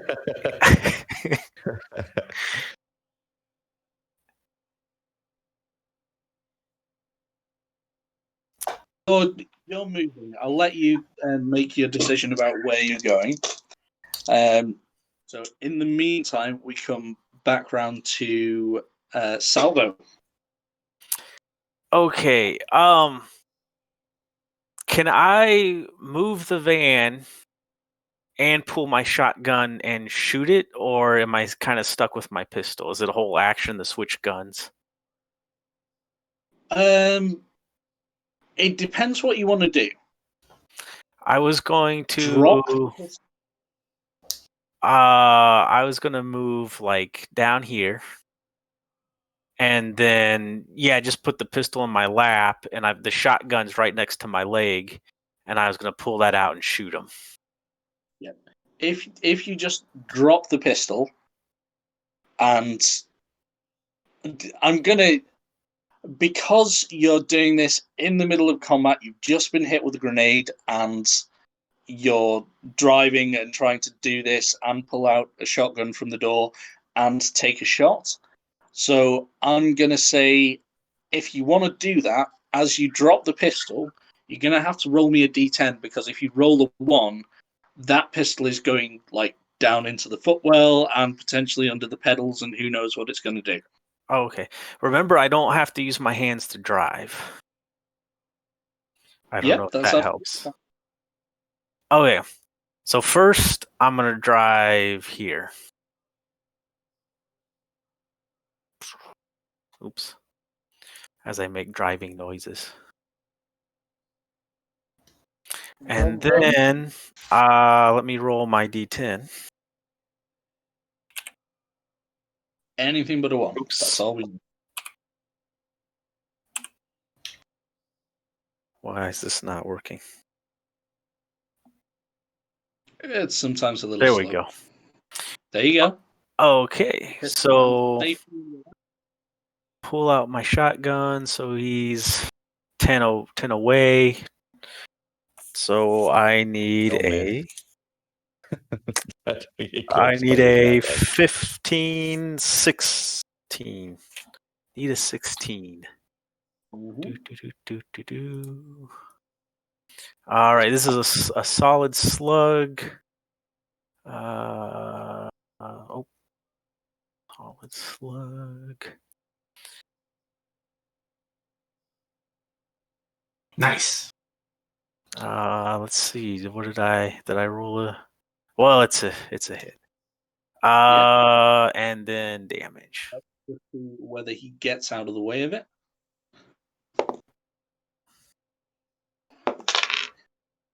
And tell me that wasn't a critical as well. Okay, it's not a waste of a critical, as the drone sees the van pulling round and ducks behind the. There's a sort of whatever it is. It's a data terminal or something that's there beneath that fire escape, but he just avoids it, unfortunately. Oh, okay. Sorry, dude. That's all right. Such a waste of a good shot. Yeah, that would have been nice. But I got 3 more. And we're around to Heil. Well, I think he's got some more actions. Is that what he's just... No. No, he's moved, he's shot. Oh, okay. I think he means he's got more shots before he has to reload. Yeah, Oh, that's okay. what I meant. Yeah, Oh, the my bad. shotgun's a rate of fire 1. All right. I'm gonna. I've just been hit by a grenade.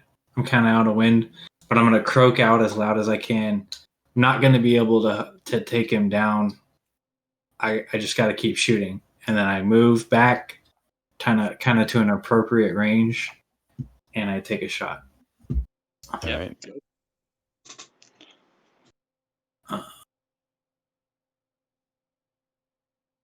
Critical success. God damn. -2 from that, but that is way higher than. Okay, so whatever that is, 34 -2 for his dodge. Outroll. Try to dodge it. Damn, that's a nice hit. If it hit. Without rolling a critical himself, he could not have dodged that, so he didn't. Okay. Let me find it. Where it is. Wreck him good. Damage is +4 to 21. that damage. Okay, so that's that is a chunk of damage. It's not quite as effective as your previous shots, but you're still racking it up on him. Okay, and my turn. So that sort of thuds into a shoulder plate, and again punches a hole. This one's straight clean through and through, but there is some damage there. Hijack. Same thing. He's just going to keep shooting.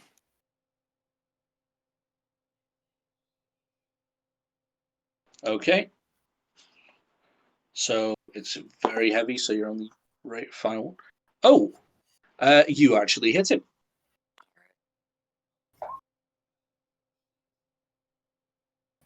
Whoa. What's that? That's a bit of a shame. I saw that damage total and I thought you must have got a double 6 in there. Unfortunately, not. But right. that is enough to that, and you're using AP rounds in your. Yep. Yeah. So And that's me. Awesome. That puts another chunk in. You take that off one of his arms. Just knocks a little chunk out there, and you can see that solid armor plating that was coating this dude is now starting to resemble Swiss cheese. Actually going to use my move to make sure that I'm like wholly behind cover. Just step over a couple meters. Okay. And that's me. Now let's see.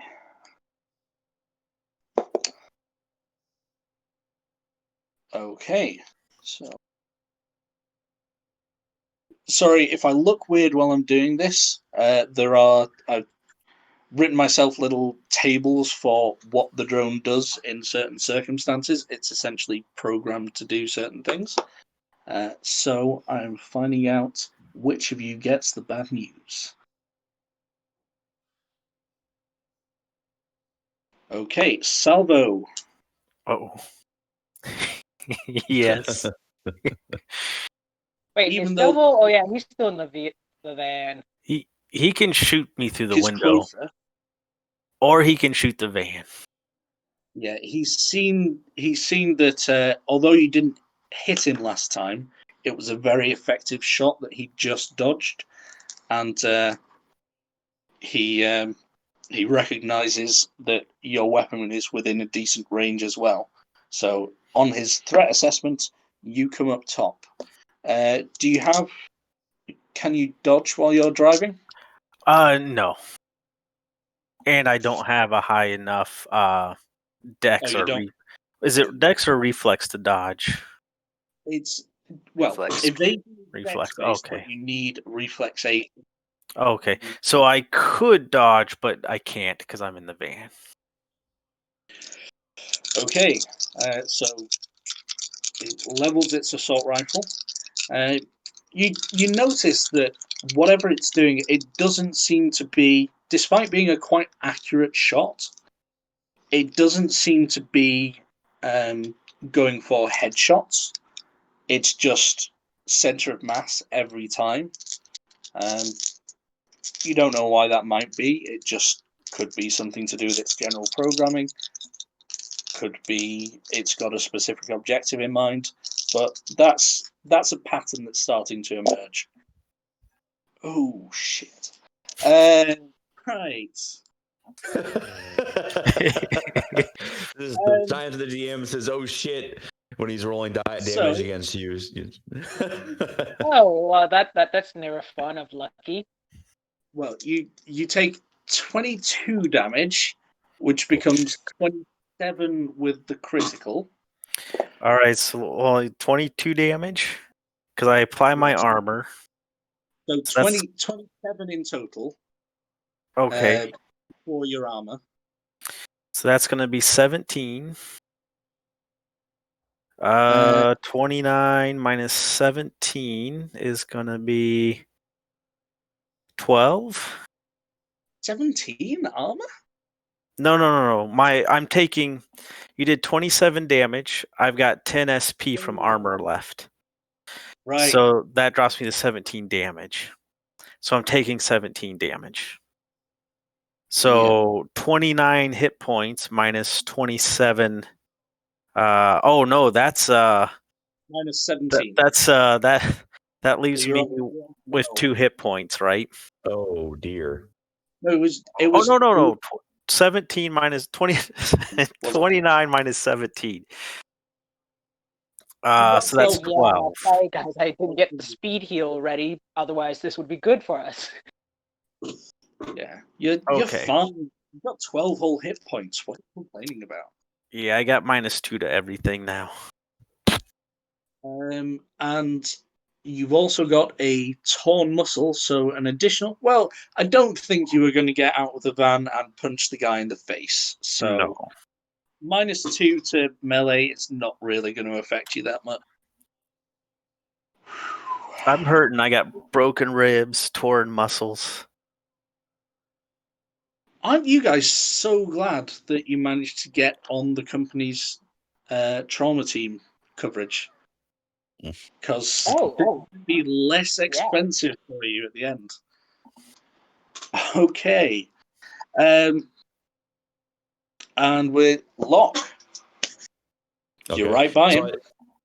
So, thanks to chat for that recommendation as far as the trauma team, because that came straight out of chat.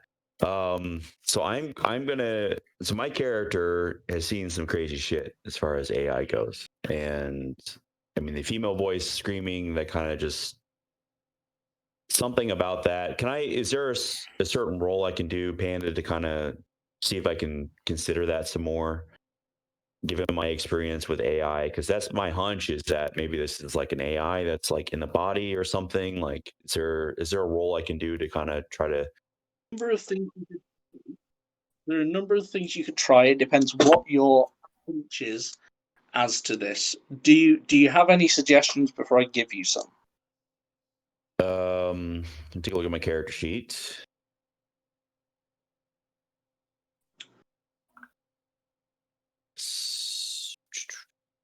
I mean, the only thing really is like, I guess it would be perception is the only thing I can think of. But like, I'm trying to think of what else. Like, I don't have any kind of like. It's just really based off my background of where my character's been and the kind of people they've interacted with, and seeing like how AI is kind of. You could do What's that? You could do perception, or if you want, you can do human perception. Yeah. Like human perception a little better. Those will have different DVs to get you information. Oh, well, human perception is my better roll, so I'm going to go with that one, I guess. So I'll roll that here.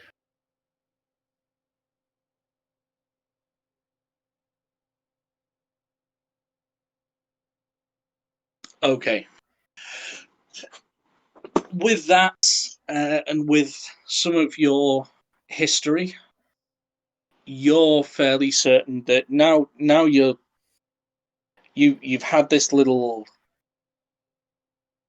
you're hearing from it, and now you've looked at the way it's behaved. You don't feel like this is entirely programmed movement. You Okay. think there is something odd about there's a self-preservation instinct here. So I'm going to go out on a limb here. Active. And in my character, this could be really bad. But I'm gonna, just because I think this is given what I've seen and kind of what I've been dealing with, and my understanding of AI, which is a lot more than I had in the last 30 years of my life. I'm going to move here next to it. I want to be kind of in between kind of it, and so I can't really move it, but I want to actually kind of there, I guess. So I'm right next to it, and I'm going to turn around so my back is facing it, and I'm going to raise my hands, and I'm going to look back and say, if you lower your weapon, we can help you. And I'm going to shout, wait. And I don't have anything in my hands. And I'm going to tell it, I'm going to say, you're in a bad spot. Let us help you. Lower your weapon. And I might be able to get you out of here. Okay. That is your 3 seconds. Plague, you're next. You've just seen this Question happen. is, okay, I was What just do going to you- say, did I actually see that? I'm in front of everybody. I'm not I mean, hiding what I'm doing. I'm you're right. shouting, like, wait to you guys. My hands are up. I'm saying, wait. And then I kind of do this back behind the side thing when I talk to it. So you guys have heard me announce and shout, wait. Yeah, you're like 10 meters from him when he's saying this. Question is, does rolling a skill count as an action? Depends what it is. There are some things I'll let you have as, you could be doing them Because ongoing. I don't know that the robot is an AI. However, I've worked with Locke. Would I feel like this is actually he has to have a really good reason to do this? I don't think there's really a role for that. I think that comes No, I down want to know, to... it's like a human perception would be, is this this is a good reason because this is a crazy ass shit to do this in a firefight. You would just have to think on if your Again, I don't character think... trusts them. Yeah, that's... It's not down to human perception. I will let you have it as... What human perception would tell you is whether Locke sort of sincerely believes in what he's doing and suggesting. And I will let you have it for free. You don't need to roll to say that, yeah, you know him well enough. Even in the short time you've known each other, you've worked together. You think he's confident in what he's doing. He believes what he's saying. Fuck. And I'm trying to so I move as close as I could because I'm trying to intersperse myself in between everything. So I'm trying to give it cover. I'm putting my hands up. I got my back to it.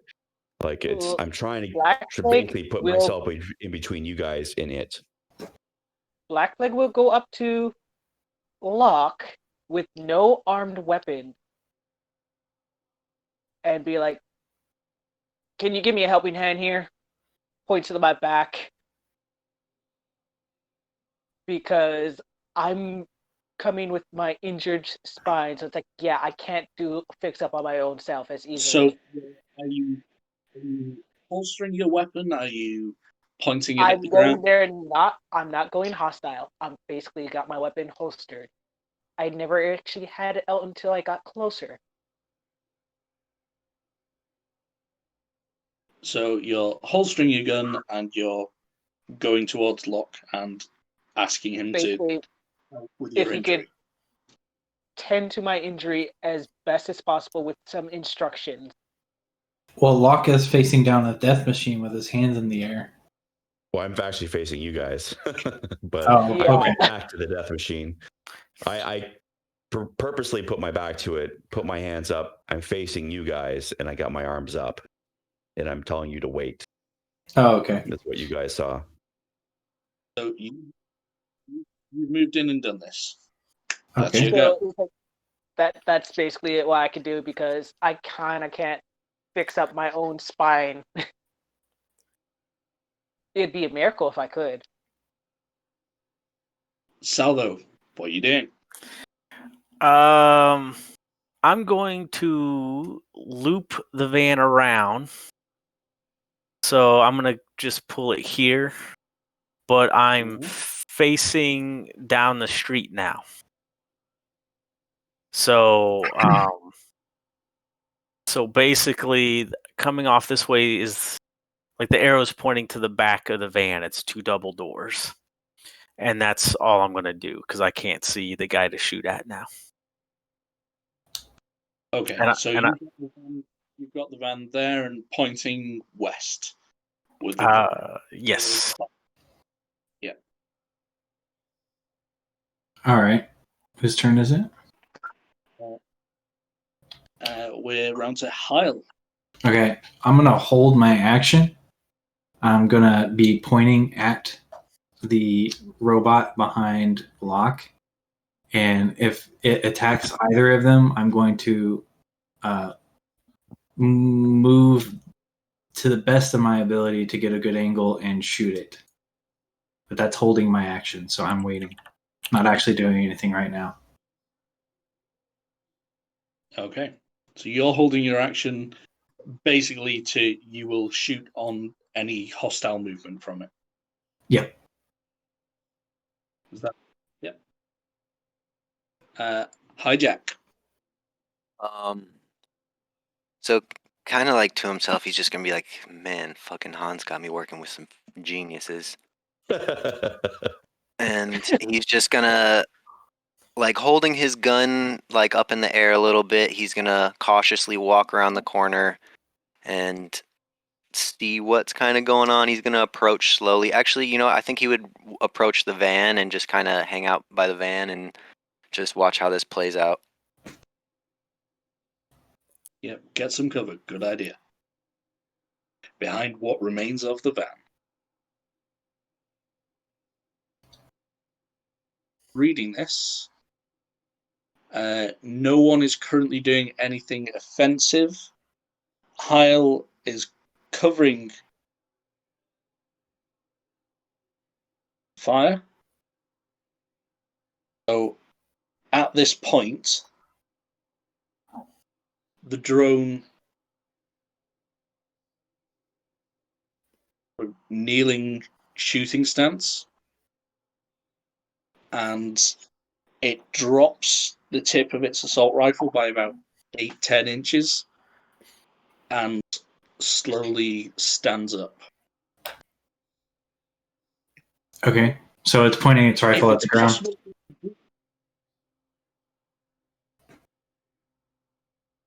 It was, tracking various ones of you, and since all this has happened, it's dropped the aim of its gun so that it's no longer actually pointing at any. It's pointing into the concrete. It's not completely lowered, but it isn't pointing at anyone at this point.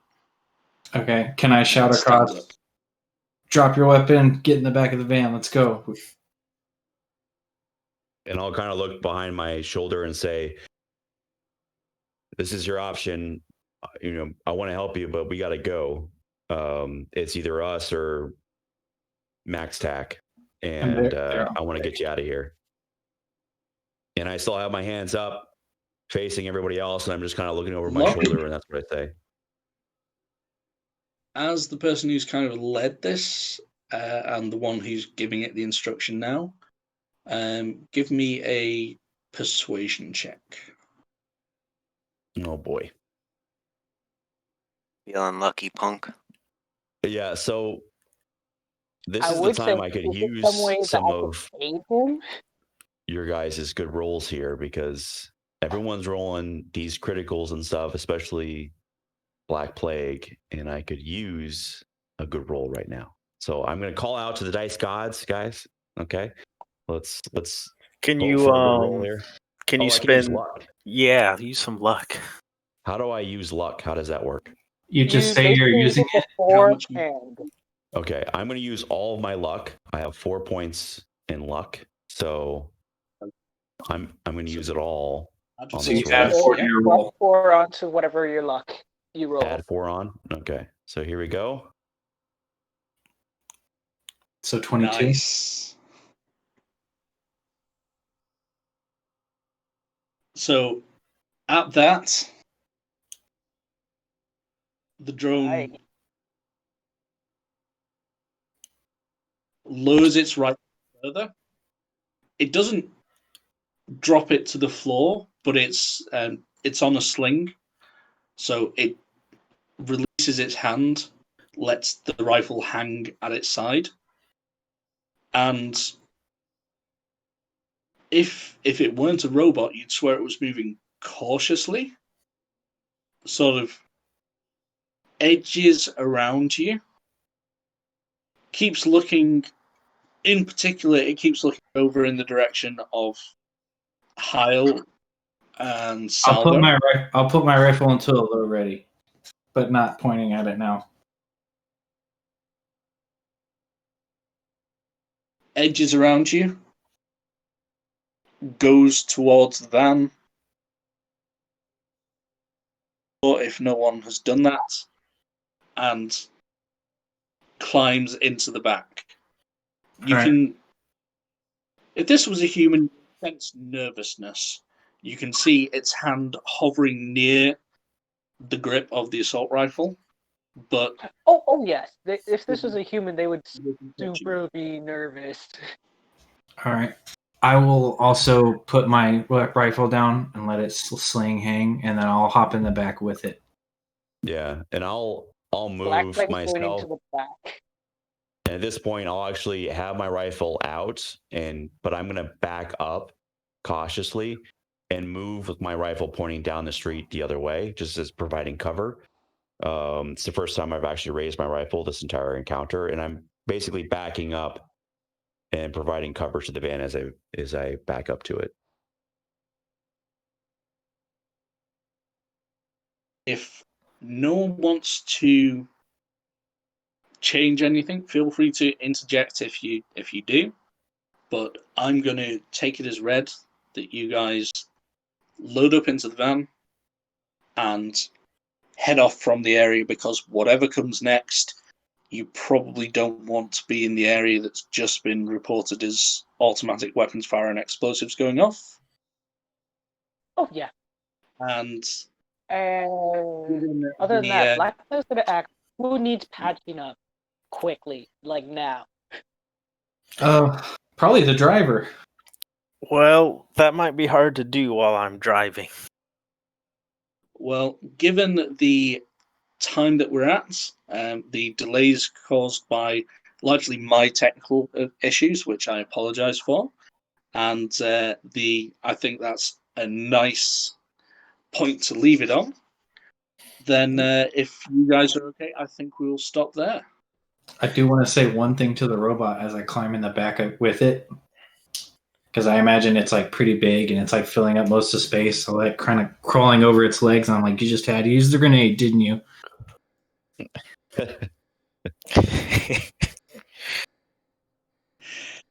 If anything, there is slightly more room in the van because, you know, part of the roof is ripped away. I will properly store my shotgun and pistol now. I think we're gonna have to definitely buy this vehicle after this because yeah. Well, we do some I don't think we repairs. can get it back to your nomads like I got this. some ideas for that. We can get it fixed up. Yeah, it'll be fine.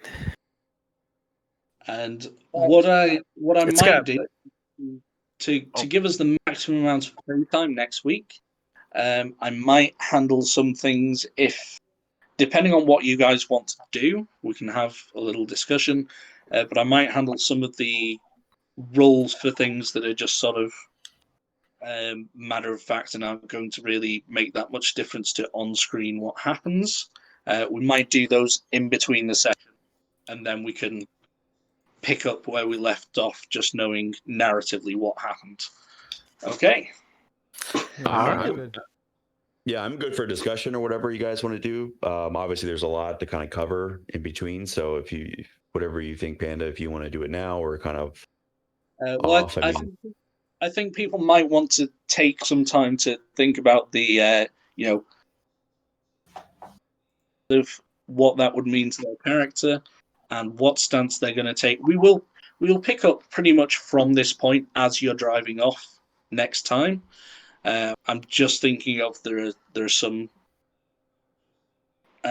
rules around, things like maybe some people need to be patched up and things, and we might do some of the rolling for that in advance, so that we're not taking up a load of on-screen time and we can just narrative it out, because I think you guys are going to have a little in-depth group discussion before you go back home or to your employer or wherever you might be headed next. I think you might need to do a bit of chatting between yourself. Yeah, and also if there's like downtime stuff. Also, I was gonna say if there's like downtime stuff and you guys handle all that, those little things in chat. Next session, you can always, like you said, narratively recap that for people watching. Yeah, I think it just makes it a lot easier rather than we sit here for 20 minutes and roll stuff out. We can just work out what happens and then.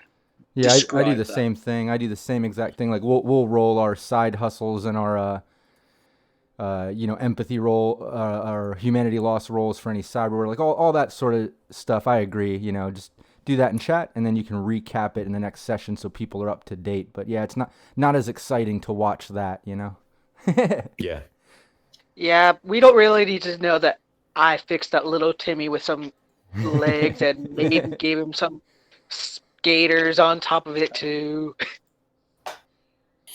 Yeah, and just so people know, I do have some skill in first aid, and I think I've got some kind of first aid bag. Oh, thank goodness. Obviously not as good as a med tech, but yeah, everybody should have at least first aid +2. I think everyone has that just as a base skill. Yeah, everyone should have at least. I've got 5 in it. And... Oh, nice. That's good. Yeah, that's good. So, kind of a reserve medic. Hey, it just means I come to you when I need you to help me fix up my back. It's so we can fix each other's spine. Yeah. Things and can't heal 3 people at once. So yeah, thank you all for playing. I don't know are we still on stream? Yeah. Yes. Oh yeah. So thank you everybody for watching and for putting up with all the, as I say, technical difficulties, which were largely mine, and I'll have to see what I can do about that. I don't know if I can change internet providers in a week, but we'll give it a go. Yeah, thank you for watching this Cyberpunk Uncensored stream. Please do check out the Discord, check out all our social media.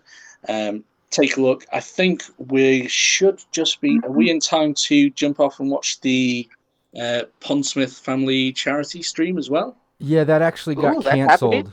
canceled. Yeah, the entire Pondsmith family is doing a Oh. charity game, but it got canceled. It was supposed to go at 2, and I guess Mike didn't get the legal release paperwork to them, so they couldn't stream it. So I guess they're postponing it. But as soon as I get That's a the date shame. on that, I'll get that from Tara and the rest of the team there, the rest of the family there, and then I'll post it to the Discord and our group and stuff. So anyone following Cyberpunk Uncensored, you should see that update and tune in with us.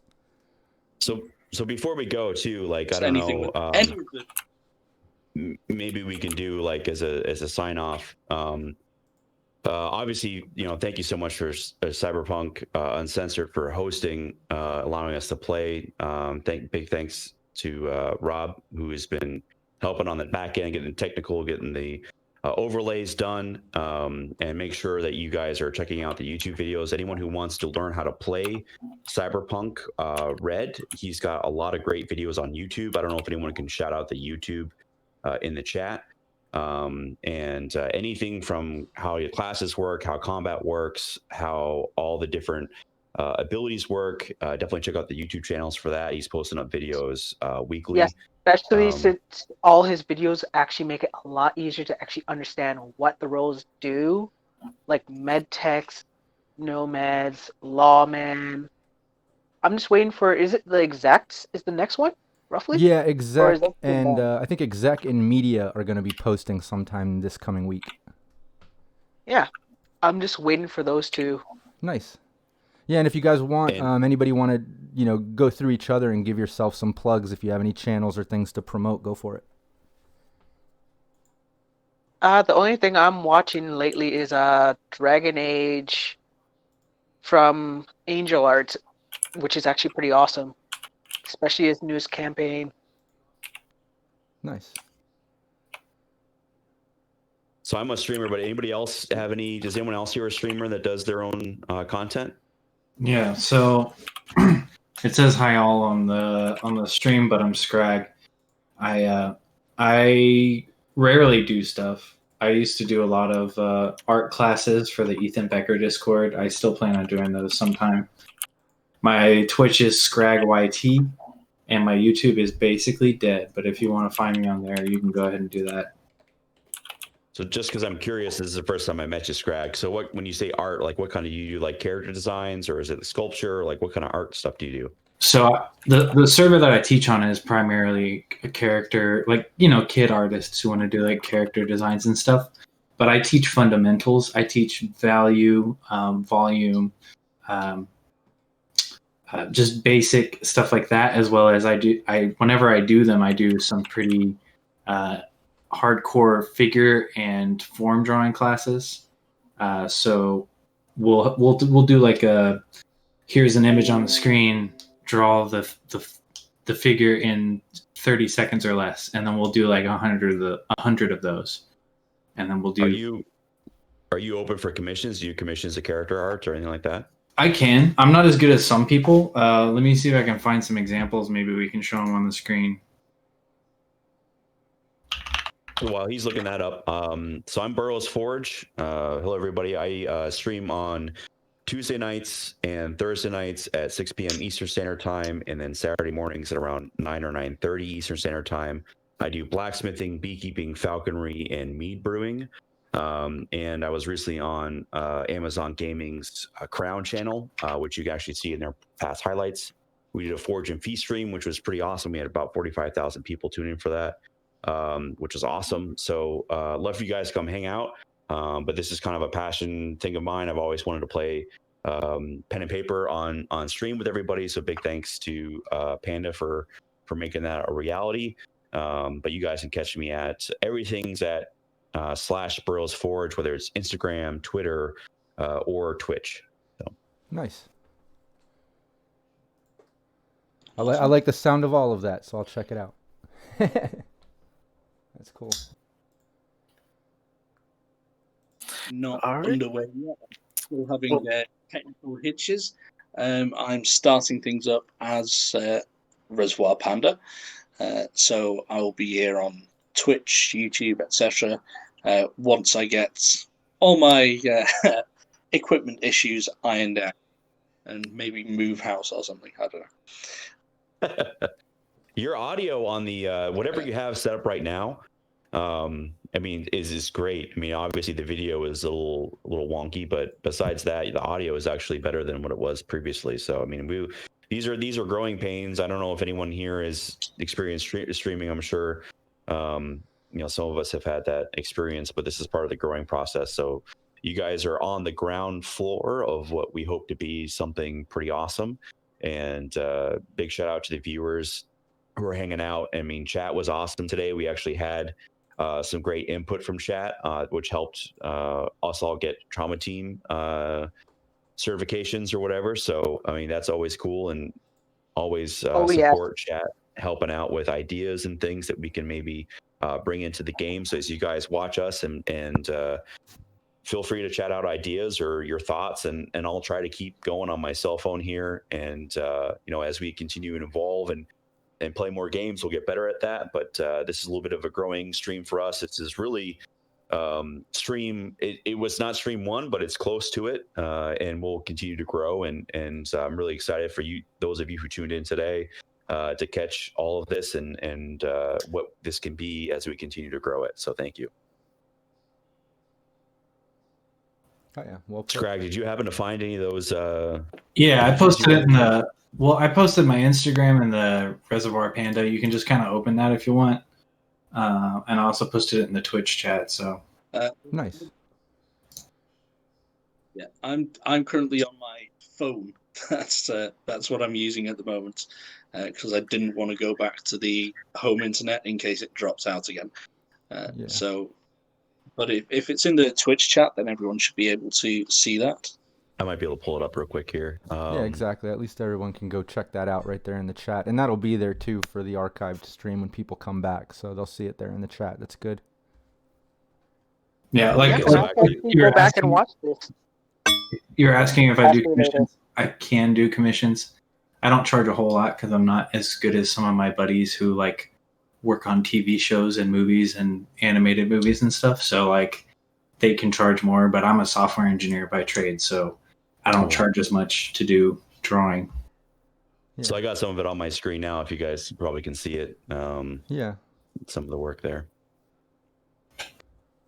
Yeah, it looks cool. If you click on the one, I'll have to check it out on my computer. It's hard to see in the stream frame, but I'll click through that way. I can see it full screen and shit. Looks cool though. If you click on the one with the bucket, that's got a few in it. I don't know if Instagram will let you. Yeah. It wants to log in. All right. Well, at least the link's there. Everyone can check it out. Thanks, everyone, for tuning in. Make sure you like and share the video. Check out everybody's talents here and their streams. And we'll see you next time. Do we know about when you guys want to do the next stream? I know next Saturday is my Game Master Round Table, and next Wednesday, every Wednesday I do my live stream at 6 p.m. Pacific Standard. So as long as it's not Wednesday at 6 or Saturday, this coming Saturday, you guys can. I think the other dates are all open. I think GM Teddy Burns does tomorrow. We should be sticking to this same. Was making sure we could pick a time that is static. So it's going to be this time slot every week, unless it's something we need to, interrupt it for on the uncensored channel. Yeah, it sounds good. All right, and let's lock that in now. And then, like you said, if something comes up, we'll change it. But let's count on, every Sunday. That'd be cool. Yeah, Sundays are the good days for me. Have a good night, everybody. Thank you for playing. Yep, thank you for running. Thank you for running and all through the not killing us too badly. Yeah, it was great. Awesome. Take care, everybody. See ya. Bye-bye.